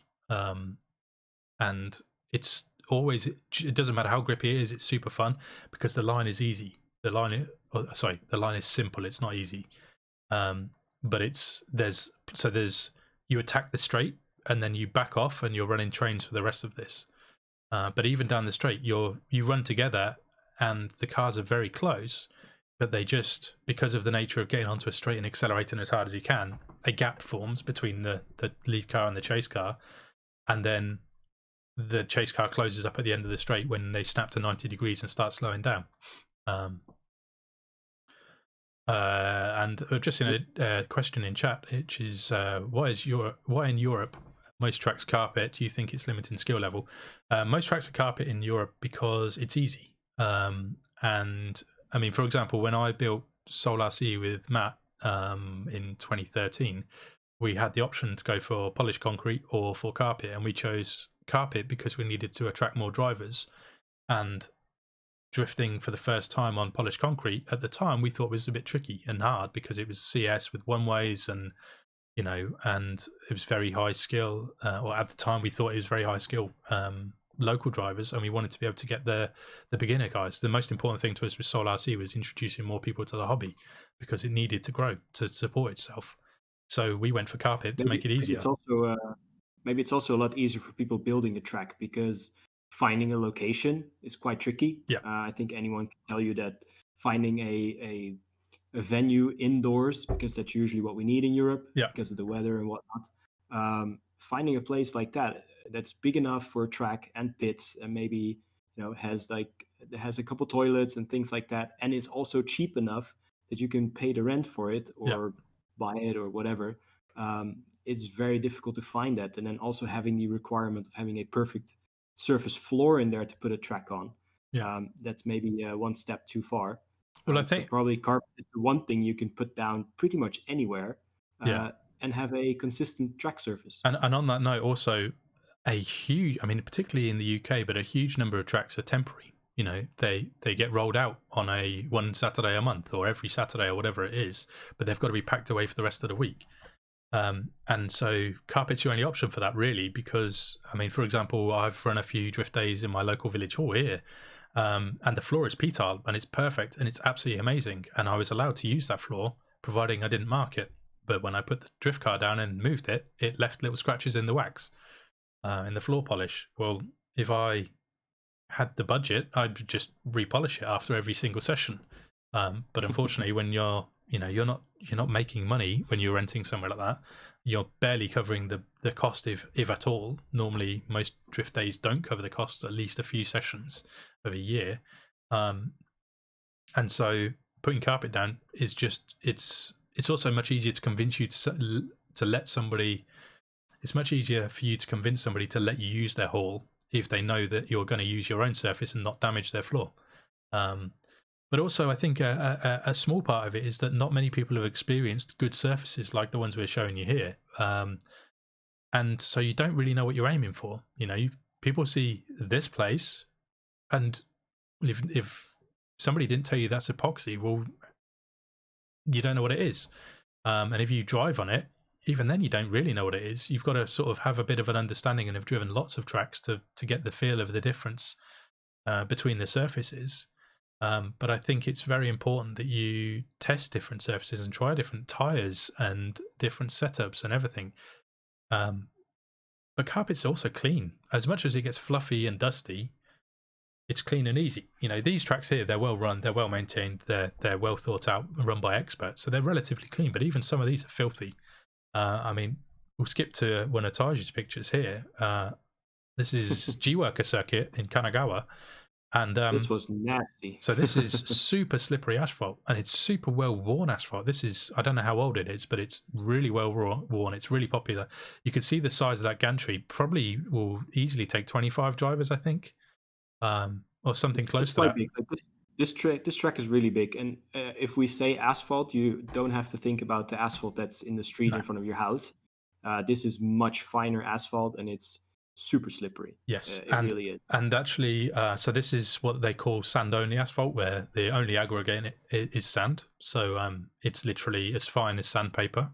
But like sandpaper, it's super grippy when it first launches. So generally, the way these tracks work is they build them, and then for the first year, they don't charge people to run on them because they're not that good, and they make your car filthy, and they wear through tires really fast.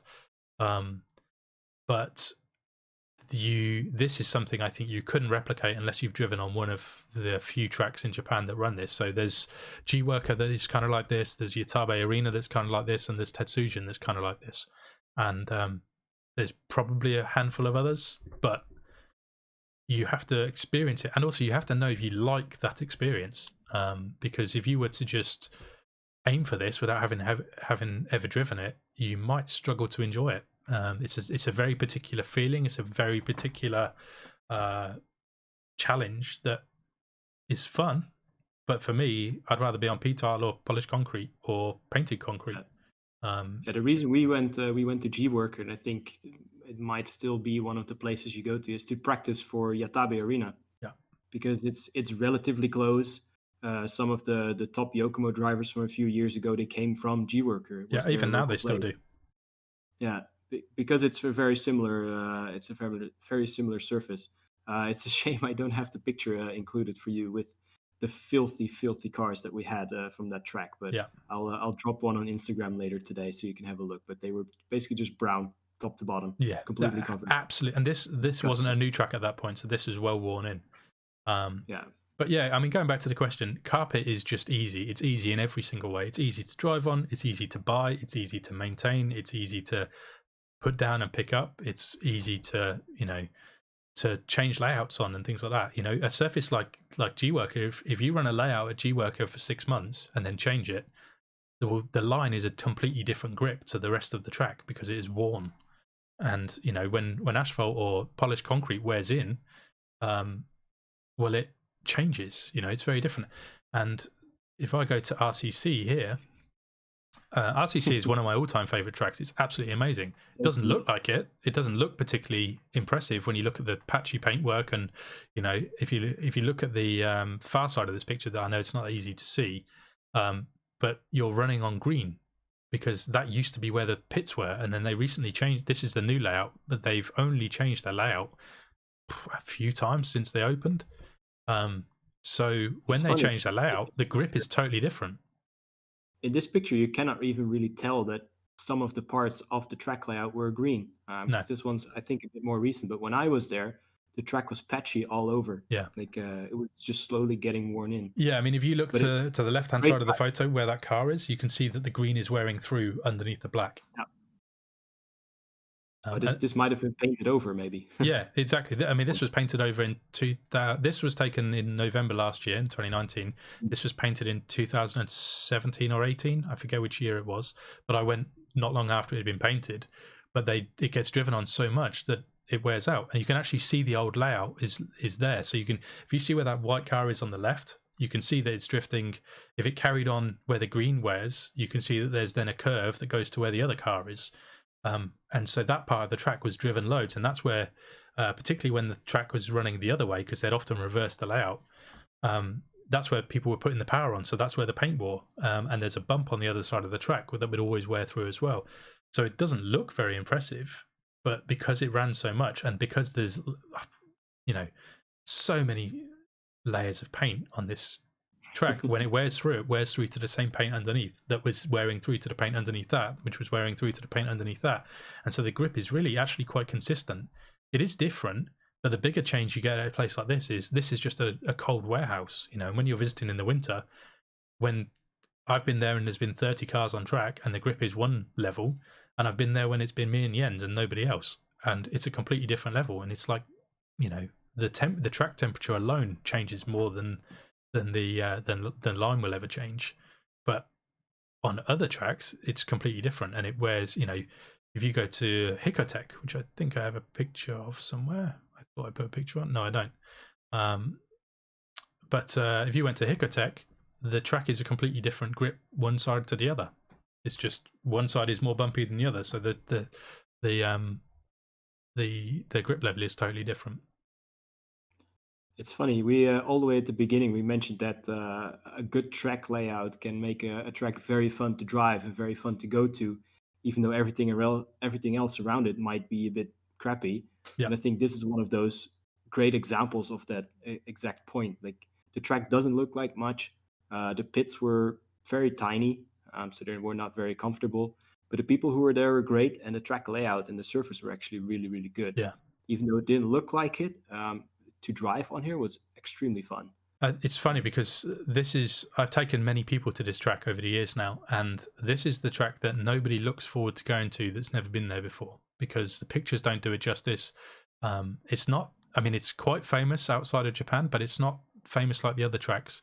But everyone that goes there loves it. It's, Yome-chan, the owner, she's amazing and super fun and is part of the atmosphere. And one of the things we haven't really got onto yet about all of these tracks is the atmosphere is what makes makes or breaks a track.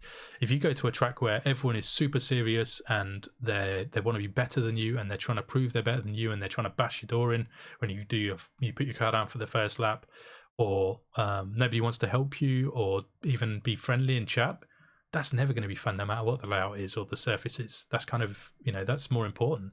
It's, you go to these tracks and you're welcomed like you're a long time friend, even if you've never met them before, and you can walk up to a complete stranger and spark up a really fun conversation even though you don't speak the same language, and try their car and they'll try your car, and you can be laughing and joking within minutes of meeting someone, and then they become friends. These people at these tracks I've been going to see now for six years, and I miss them when I'm not there because they're so friendly and they've become people that I like to talk to, and that's just from literally walking into a track where I didn't know anyone and saying hello to somebody in my very, very, very poor Japanese, and it turns, you end up with these amazing memories, and only half of it is based on the track. The rest is the atmosphere and the vibe and just the welcoming nature of people. So it's one of the things when I ran my tracks in the past, is one of the things we tried to do is be as friendly and welcoming as possible. But when that wasn't the case, you could feel it in the room. When there was an issue or when there was a problem or something like that, you could feel the tension. You could see that the style of driving on track even would change. So it's absolutely everything. Unfortunately, the opposite happens sometimes as well. I mean, I've also been to a few tracks where the atmosphere was great, but the track layout or the surface itself was not great. And it caused me not to want to go back. Yeah. Even though the people there are fun, the driving itself was just not good. There's an example in Japan where we had a track layout that was so grippy, or track surface that was so grippy, with a few things that were sort of blocking your view, because quite a big track was sort of going around the corner, and then sort of around that corner you couldn't see anymore. And it was just no fun. After 5 minutes I stopped, and no matter how nice the rest of the people there were, and there were a couple of fun and interesting chassis around to look at, it was just not a place I would go back to. Yeah. But maybe that's also one of the reasons why we're talking about the layout so much, and the surfaces, is that it's a super important part of what makes a track fun to go to. Yeah. And to drive on.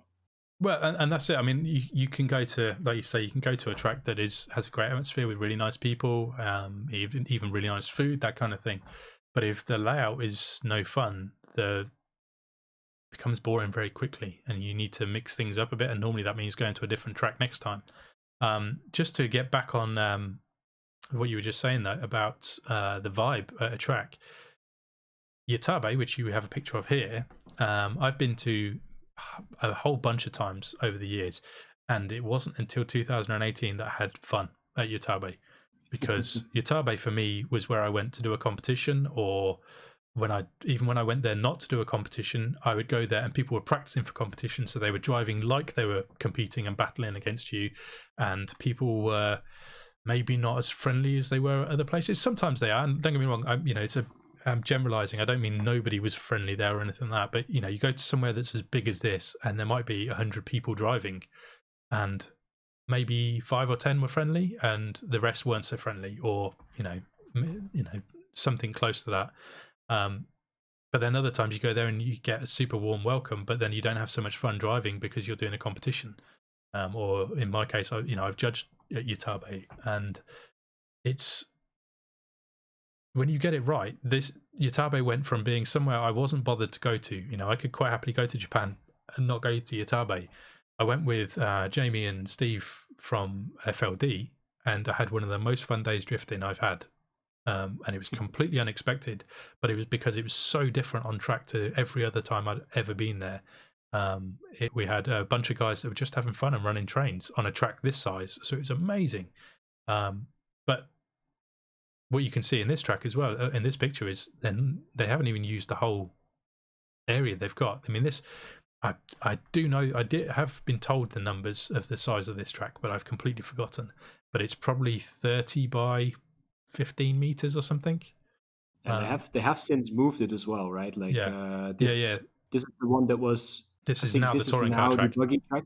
No, this is now No, the this is touring the car bug. track. Yeah. Is it? Yeah. Yeah. Okay. And then like the main square, the place in the middle that now has the drift track, right? Yeah. But this is the old one. Yeah. And indeed, it's funny. They used the straight and the corner after, and that's pretty much it. Everything else was just not being used. No. Yeah.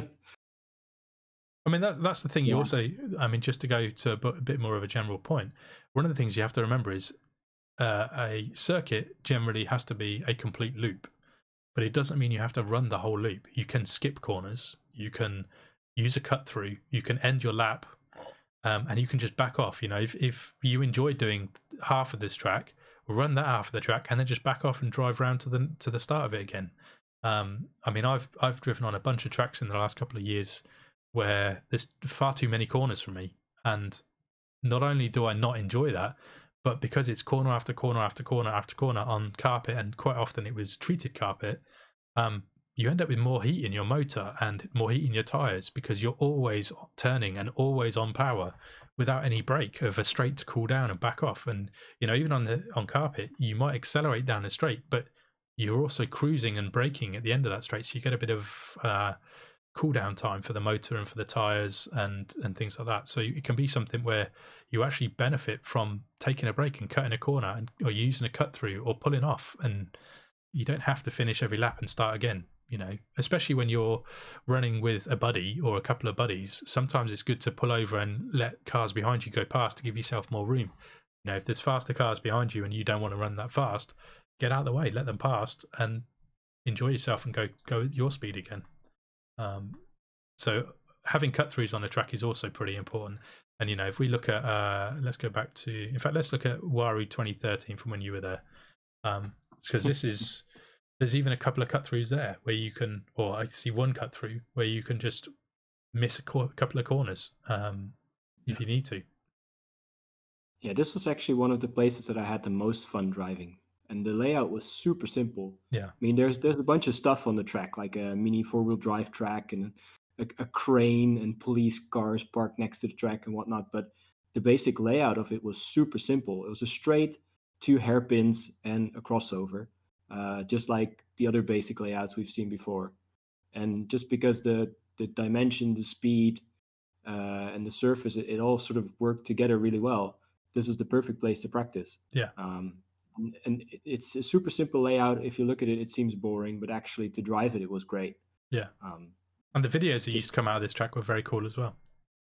Yeah. It was one of the first places that we had the videos from Japan from, I think. Wow, they were pretty big. Yeah, for sure. Then. Yeah. And just to sort of actually let's take a look at Dr. Circuit from 2013, because the layout is different to the one I showed before. So if we just go back to, I'll show. In fact, I'll put all 3 up. So we get rid of that one. So this is kind of the Dr. Circuit that was there for a while. It's almost layout. Mirrored.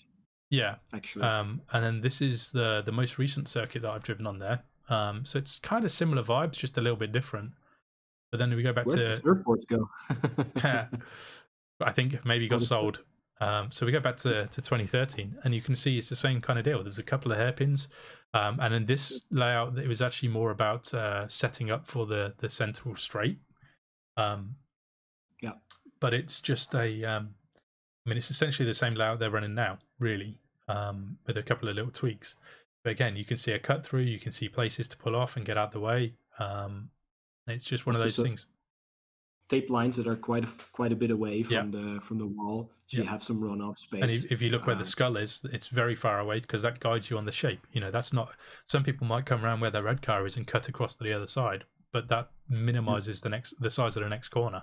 So actually, you go where that red car is, probably, I would imagine, either a bit wider than he is, and then you end up on the outside of the next corner to make it a bigger corner and make it easy to run. Because this track is, it's kind of, again, this is a bit like Aroha, where it's a bit of a cross between a train and a competition style, where it's kind of fast train, but everyone wants to run together. But it's, you know, one of the things that gets said at Dr. Circuit a lot is push, push, push. And where you've got to go a bit faster, you've got to really get on it, or even push them, literally lean on the doors and dig in. But But yeah, and I guess one of the things I kind of wanted to bring this back to is looking at. So this is YZ Circuit, which is one of the most famous full-size car circuits in Japan. And I forget. I think this is the East course, but I always forget. I always mix up East and West for this. I'm sure you can read the sign and tell me, Taj. But I'm of absolutely no help here. but what you can see is there's a very big straight, and actually, basically YZ Circuit. The line that everybody runs is they go from about where R46 is, top left, and so this gets run anti-clockwise. It gets run both ways, but the fun course is anti-clockwise, and then they'll run down the straight, and they will attack R35. It's just, I think it's they generally would go to the right of the split, and then they would do the next two corners, and then that's the run over, and they'll cruise around that wibbly bit at the back. It's generally, you do see people drift it occasionally, but generally that's cool down time to let people just let the cars get a bit of cool air, and let anyone that was following them catch up. It's because that's where the fun is. You run together. So you know, on I think this was probably the day I was there with Nakamura and Taniguchi, and they were running super hard all day long, but I never saw them drift the back once. They just cruised the back, let the cars cool down, let everyone bunch back up, and then go again. And so, yeah, going back to what we said before, to me, a drift track always should have a straight. If it doesn't have a straight, it's missing something for me, and it's missing the opportunity to utilize some skills that I've worked hard to develop over the years. You know, if you've got four corners, I can generally do the things I want to do in corners on those four corners. But if there's no straight, I can't do what I want to do on a straight. So that misses quite a lot of fun for me, and it generally makes me a lot less interested in pushing myself, for sure, because it feels to me when there's no straight, it just feels a bit like I'm driving around and just, you know, playing with a toy.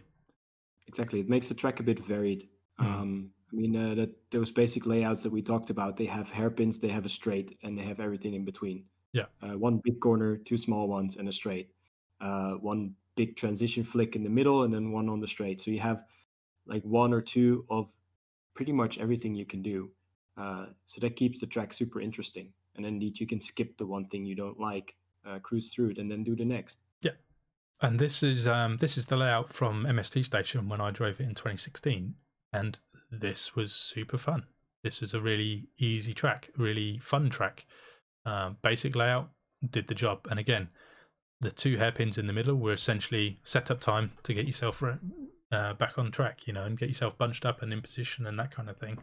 And it worked really well. And again, you can see from that layout, you can try and run this on any surface. This was painted concrete, worked really well. I've run a similar layout a few times on carpet, and it's kind of good, but you need to get the appropriate ratio of length to width. If you end up making this track shorter, it's nowhere near as fun. But again, you won't match the magic that was there because the grip level was very different to carpet. But it's a simple layout to try. And the most important thing with all of these is you're not looking like this is just the track outline. This doesn't tell you where you run at all. You know, the line that you actually run is very different than some people imagine. You know, it's a thing that comes with experience to know where you should be on track, and it's knowing when to cut and knowing when to go wide and knowing when to back off and not push out of a corner, and knowing when the fun is to push as hard as you can out of a corner. And there's no right or wrong with any of it. It's all just a feeling thing. You know, some people like corner after corner. To me, I find it dull. I like to, like I said many times, I like to build speed and have a pop. But I think this is a very cool layout, and unfortunately I couldn't find the pictures of the track because they're not where I thought they were. But has anyone in chat got any questions before we wrap things up, or anything specific that you want us to go over that we've maybe glossed over while we're talking about all these tracks? So far, not much. I've seen some recommendations for some tracks to go to the Devil Drift Crew. We mentioned that a while ago before. That's definitely in our plans. Another episode, but not much else. Maybe one last thing we can also talk about is the driving position where you stand next to a track, because it's quite important actually, and I think there very are important. various opinions on that too. Yeah, I know mine. I know my preferred place to stand. Which is always on the long side of the track, okay.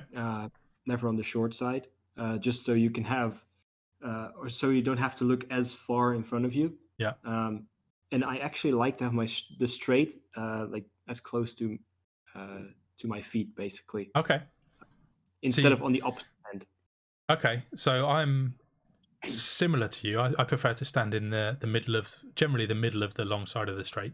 Yeah, exactly. Mostly because I've got reasonably good eyesight, but I struggle a bit at distance. So if I can be halfway down the longest edge, I'm minimizing the furthest I have to look. But I like the track to be nearer to me, but I don't like it at my feet. I like there to be a gap. So if I go back to shifts again, because like I say, it is my favorite track. That's the wrong layout. I thought it was the other one. Where else would have it? With that, I obviously don't mean that it's like as close, like basically almost clipping my shoes. Yes, but at least not on the opposite end of the track. See, it depends on how wide the track is. So Vega, I don't mind it being on the far side of the track, but what I don't like is when it's right at my feet. And it's not that I don't like it being at my feet; it's that when you're standing next to 10 other guys, you inevitably have your view blocked. So if it's got to be, if it's going to be near side, I like it to have like maybe a 30 centimeter gap to the edge where people can stand, so that nobody can block your view. Or at least make drivers stand 30 centimeters away from the edge of the track, which is really easy to do, and more tracks should enforce that. A tape line on the floor that says "Do not cross" makes it much less likely that somebody is going to block your view and make you crash. Someone's asked about. Sorry, go ahead. Someone's asked about what we think to different height on the track, by which I assume they mean like overpasses and things like that. I don't like it at all, because inevitably it means a surface change, or if it's carpet or something where it can all be one surface. The tires, I don't find it fun. It's not something that's kind of cool for me. But if it's talking about bumps on the track, I love it. Small undulations and changes. Again, if we go to probably RCC is a great example of that. That track is the least flat track you'll see anywhere. Essentially, it's full of little ripples and bumps, and it means you need to have working suspension. It means you can see the car moving more, and when you go around a bend, your car is bouncing, and to me that's super cool. It reminds me of Ibisu, it reminds me of Mayhan, it reminds me of all these tracks where people flick in and the car sort of bounces along. Makes it look a little bit realistic, but indeed, like the passovers, the flyovers, or a bridge or something like that, I'm also really not a fan. No. The first time you do it, it's fun because it's an interesting challenge, but it's something you master really quickly, and then it just becomes annoying. Simply because we have tires that make it so slippery that if you have to drive up a bridge or a ramp or whatever, it's you're just losing speed. All you can do is sort of either straight line it or smash the throttle and burn your tires up so you can get on top of a bridge or something. Yeah, and even if they've got enough, they're at the end of a straight and there's enough momentum to get up there easily. It only takes somebody to make a little error and they've blocked the track, and because they can't get up the track, they've got to sort of go the wrong way or have somebody rescue them or whatever, and it just becomes a bit tedious pretty quickly. It can be super fun for 30 minutes maybe, and then it's just a hindrance and it's getting in the way of what I want to do on a track. It's something that I see a lot of beginners wanting because it looks cool. And there used to be a track which we don't have any photos because neither of us visited, called Max 1. It was super famous for having a flyover and a load of 3D printed parts and all of that kind of thing to add loads of detail. And it looks super cool, but and I'm sad I never got to drift it because it was so famous, but it's not the kind of track I would ever actually want to visit. Max 1 was the perfect photo opportunity, basically. Yeah. But from what I've heard, and this is years ago, it wasn't the best track to drive on. No, and I think that's the reason it closed. I think it was a bunch of places like sort of blocked your view, and the layout was not because it looks so different to all the other tracks. It was super popular really really early on, but I don't think it stayed popular because it didn't offer the same challenge that other circuits did in the same area. The location probably helped as well. I think it was like on the 12th or 15th floor or something of a super tall building. So you were Yes. looking out over a cityscape. Yeah. Yeah, it was a cool location. It looked pretty, but it wasn't the best layout to drive on. We've got another question for suggestions for clipping points. Dangling/hanging clipping points around the wall or tape down points. For me, if you're most tracks, I think, shouldn't bother with clipping points because you should just run a fun line. If you want to run competitions and stuff, tape down clipping points are what you need. For me, occasionally a dangling one purely for a competition to show a judge if they've hit it, if it's on the far side of the track, is helpful, but it doesn't really show you how precise somebody was, so even then I'm not that keen on it.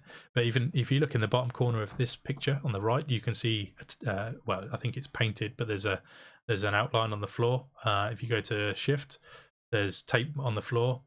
They have the posts, like I say, to prevent you cutting, but that is more to prevent you cutting and to demonstrate that you were cutting to the judges. That's not a clipping point. You should not be hitting that. You get 0 if you hit that, essentially. And then where else had some tape lines down? Vega had tape lines down. So you can see the box on the right by the guy in blue. Again, these are people prepping for competitions, essentially. Days had tape lines. This is what I like. Shift did also have a couple of dangling barriers, but like I say, that's more just to help a judge from a distance. For me, it's more of a hindrance. And the amount of tracks I've been to where a dangling, can or whatever it is gets hit and twisted around something, and somebody has to fix it. But also, it's very easy to miss as well. If you have a massive spoiler on your car, it's easier to hit than if you have no spoiler at all. For example, you can on a go very, under a very long boot. PS13 or something that's Yeah, running you low. might miss it all. You might miss it almost all the time unless you hit it with your roof or something. But then you're actually way too deep. And at the same time, I've seen dangling clipping points get wrapped around spoilers and pull them off and things like that. Yeah. My personal preference is for a fun track to have no clipping points at all. And people often say, well, how a beginner is going to know where to run, and they should learn where to run by following an advanced driver who should back off and drive easily for them, in my opinion. Putting clipping points on the track tells somebody where to go, but it doesn't tell them why they've got to go there. It doesn't teach them where they should be slowing down. It doesn't teach them where they should be adding angle or lowering angle on the car. It doesn't teach them the more important things. It just tells them where the car should be on the track at that point on the track. But that's far less important than how fast they should be going at that point and how close to the wall they should be going at that point. A lot of tracks will put X's down where there's a transition and stuff, but the transition changes depending on how far back in the train you are.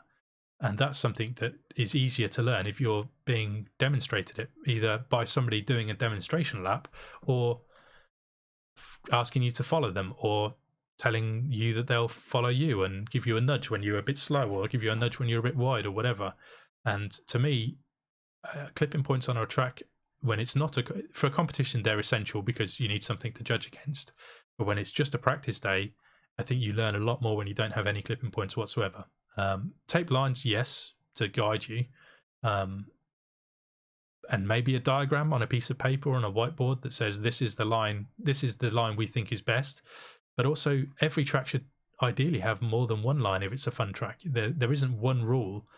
Sometimes you want to run a bit deeper so that you can build more speed for the straight, or you want to keep away from a wall because you've got multiple people behind you or whatever it is. And for me, it's just about letting people have a bit more freedom, because drifting is about expressing yourself. You don't all follow the same rule. Like the style of driving I like is different to the style of driving a lot of other people like. There's nothing wrong with what they like. It's just I prefer certain things to others. But as long as somebody's having fun, that's all that matters. So if you need clipping points, go for it. But I think they don't help like people think they do in the long run. They might short term help somebody on that day, but when you have clipping points down week after week or session after session on a track, you end up with people not working out how to do things for themselves and needing somebody to show them how to drive or where to drive on the track. It's better to just talk and ask. I mean, I know last time we drove together was at Cookies early in the year. On that same track, I think we drove 4 or 5 different lines. Yeah. Basically, we just stop and say like, oh, let's try it like this, let's try it like that, Yeah. do something else. And each one was super fun. Yeah, exactly. And that's all without the clipping points, because with the clipping points on the track, I think you're gonna get into a right or wrong situation. Yeah. Like you're not aiming for the clipping points, so you're doing it wrong, which is not true. and you also potentially end up with a situation where one guy is running the clipping point line, and then I might come along and want to run a different line that's maybe a more advanced line or just a more fun line for me. Something different. But that might mean that I'm going at a completely different speed to somebody else on a track because I went wide where they went narrow, and so you have a big difference in closing speed. Or maybe the car in front of me is braking sooner than I need to brake because they're running a tighter line than I want to run, and yeah, you end up sort of restricting what can happen on the track inadvertently. And like I say, for me, no clips are best unless it's a competition where you need something. But even then, it's not a clipping point; it's a zone or a like you see here at Dave's circuit. It's something that can be judged whether you were closest, a little bit further away, a little bit further away, or out of the box. There's one more question in the chat, and that's if we prefer a driver's stand or standing on the floor. And maybe adding to that, also sitting on the floor or sitting on a chair. So it depends on the track. Well, it depends on the track, and it depends how long I'm driving for. Maybe also what you're doing at the track, because for me the preference is very different from a competition to something else. So for me, I prefer not to stand on a driver's stand unless it's a huge track. Somewhere like Yatabe, and I'll use the old picture of Yatabe here. I need a driver's stand there because I can't see the other side well enough because of perspective. You can't judge distance. So there, I mean, this isn't the driver's stand; it's on the right hand side, but it was probably 8 foot high, maybe 2 meters, 2 and a bit meters high, something like that. And you need that in that situation. But then you go somewhere like Winds, like here, and I end up sitting on a tiny Japanese stool that's maybe 50 centimeters high maximum.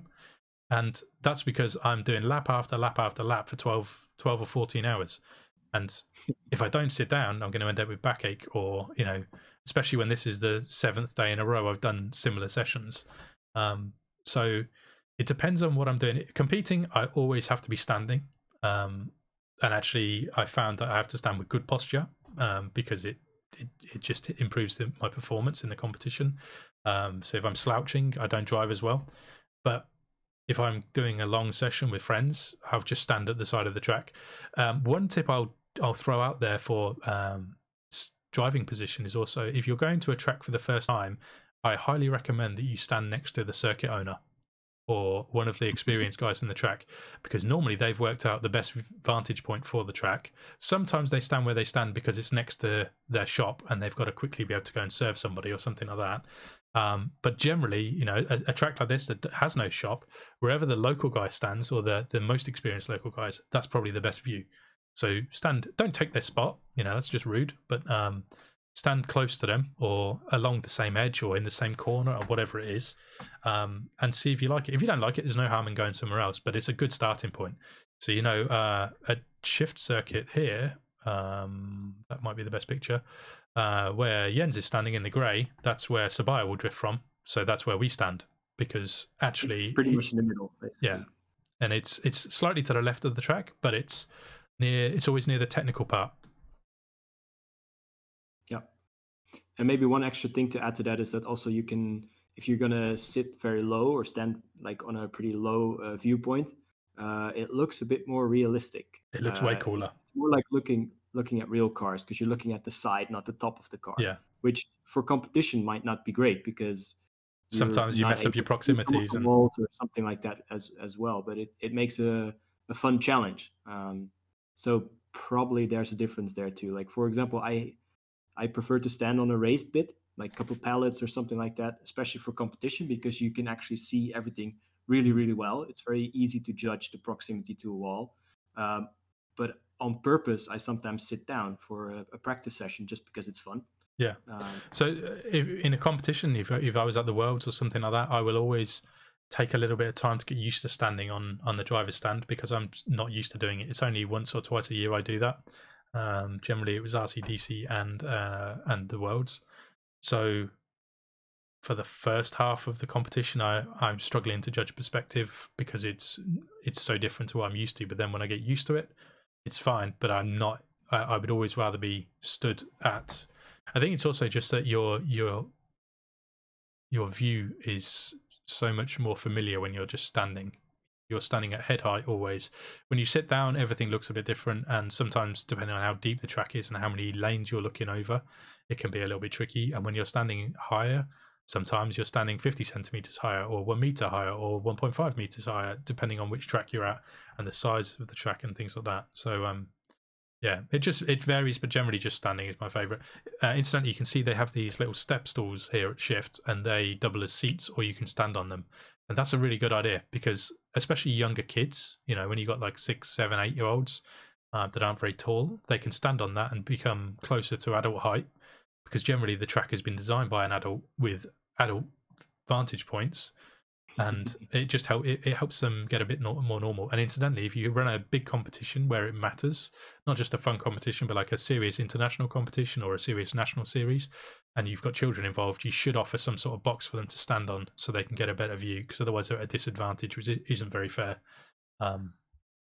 But yeah, we got another quick question, which is, do we design the track to be able to run in reverse direction, or is that second thought when laying out the proper drift line? I never deliberately lay a track that needs to be run backwards because I'm trying to lay the best track I can in the direction I'm designing it for. I will always run a track backwards because sometimes it's super fun, sometimes it's surprising, sometimes it's better than the way you meant it because you can do something you hadn't thought about. And I think you mentioned, Tijs, when one of the years you were a world's judge, you designed the track and it was okay, but then you ran it backwards and it was better. Yeah, exactly. We put a track down, but the proportions were off, so it was more square than we initially thought. So we put the layout down we had prepared before. It didn't work. Drove it in reverse just to see what it was like, and it actually worked a lot better. But that was purely coincidence. I mean, I would say if I'm designing a track, and especially what we talked about before in this episode about putting a straight in the track, usually you have a particular run up and a particular kind of corner after a straight. If you would run it in reverse, it might not work as well. I mean, we talked about wanting to have a flowing corner after a long straight where you have a lot of speed. You can sort of slowly reduce the speed instead of abruptly going into a hairpin. But you can go out of a hairpin onto a straight. But then if you would run it in reverse, it would probably not work that well. Yeah. I would leave that just if it's coincidentally fun to do it. Yes. I would try it. I mean, maybe I mentioned, the other corners. RCC and a couple of tracks will often switch to run backwards, but only because it worked backwards. They wouldn't, the track was laid out one way and it worked backwards, so they had an option that they could mix it up without having to pull up the track and start again. And actually, at RCC for a few years, they ran the same layout, and I think I forget the frequency, it might have been every 6 months, they reversed it and then went back to normal, then reversed it, then went back to normal, and that track lasted about 4 years. And incidentally, 2 points. One thing I was going to also say is, you'll notice that a lot of these tracks that we're showing in Japan kept the same layout for a very long time. Dr. Circuit, we've shown a couple of options, but that's 6 years worth of circuits, and I think that's all the tracks they ran in that time. They might have run one more, but it's mostly most of these tracks will keep the layout for a year, maybe more.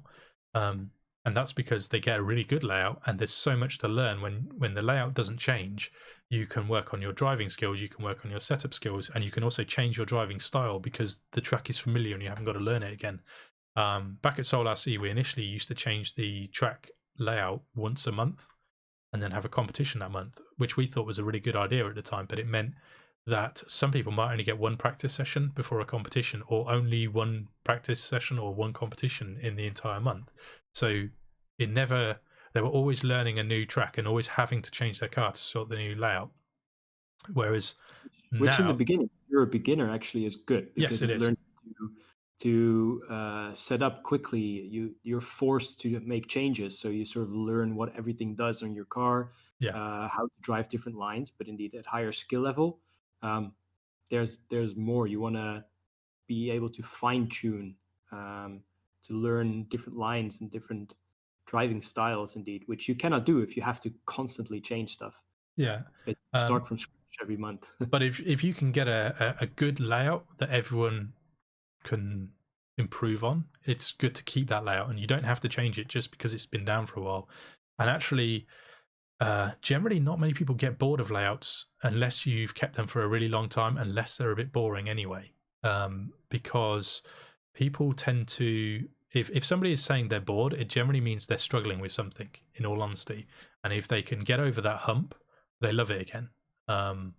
So I mean, if I can eventually get my new track open, my plan is to just work on a good layout, and it'll probably take a few months to refine it exactly as I want it, but then I'm going to keep it for as long as I can before it needs to change.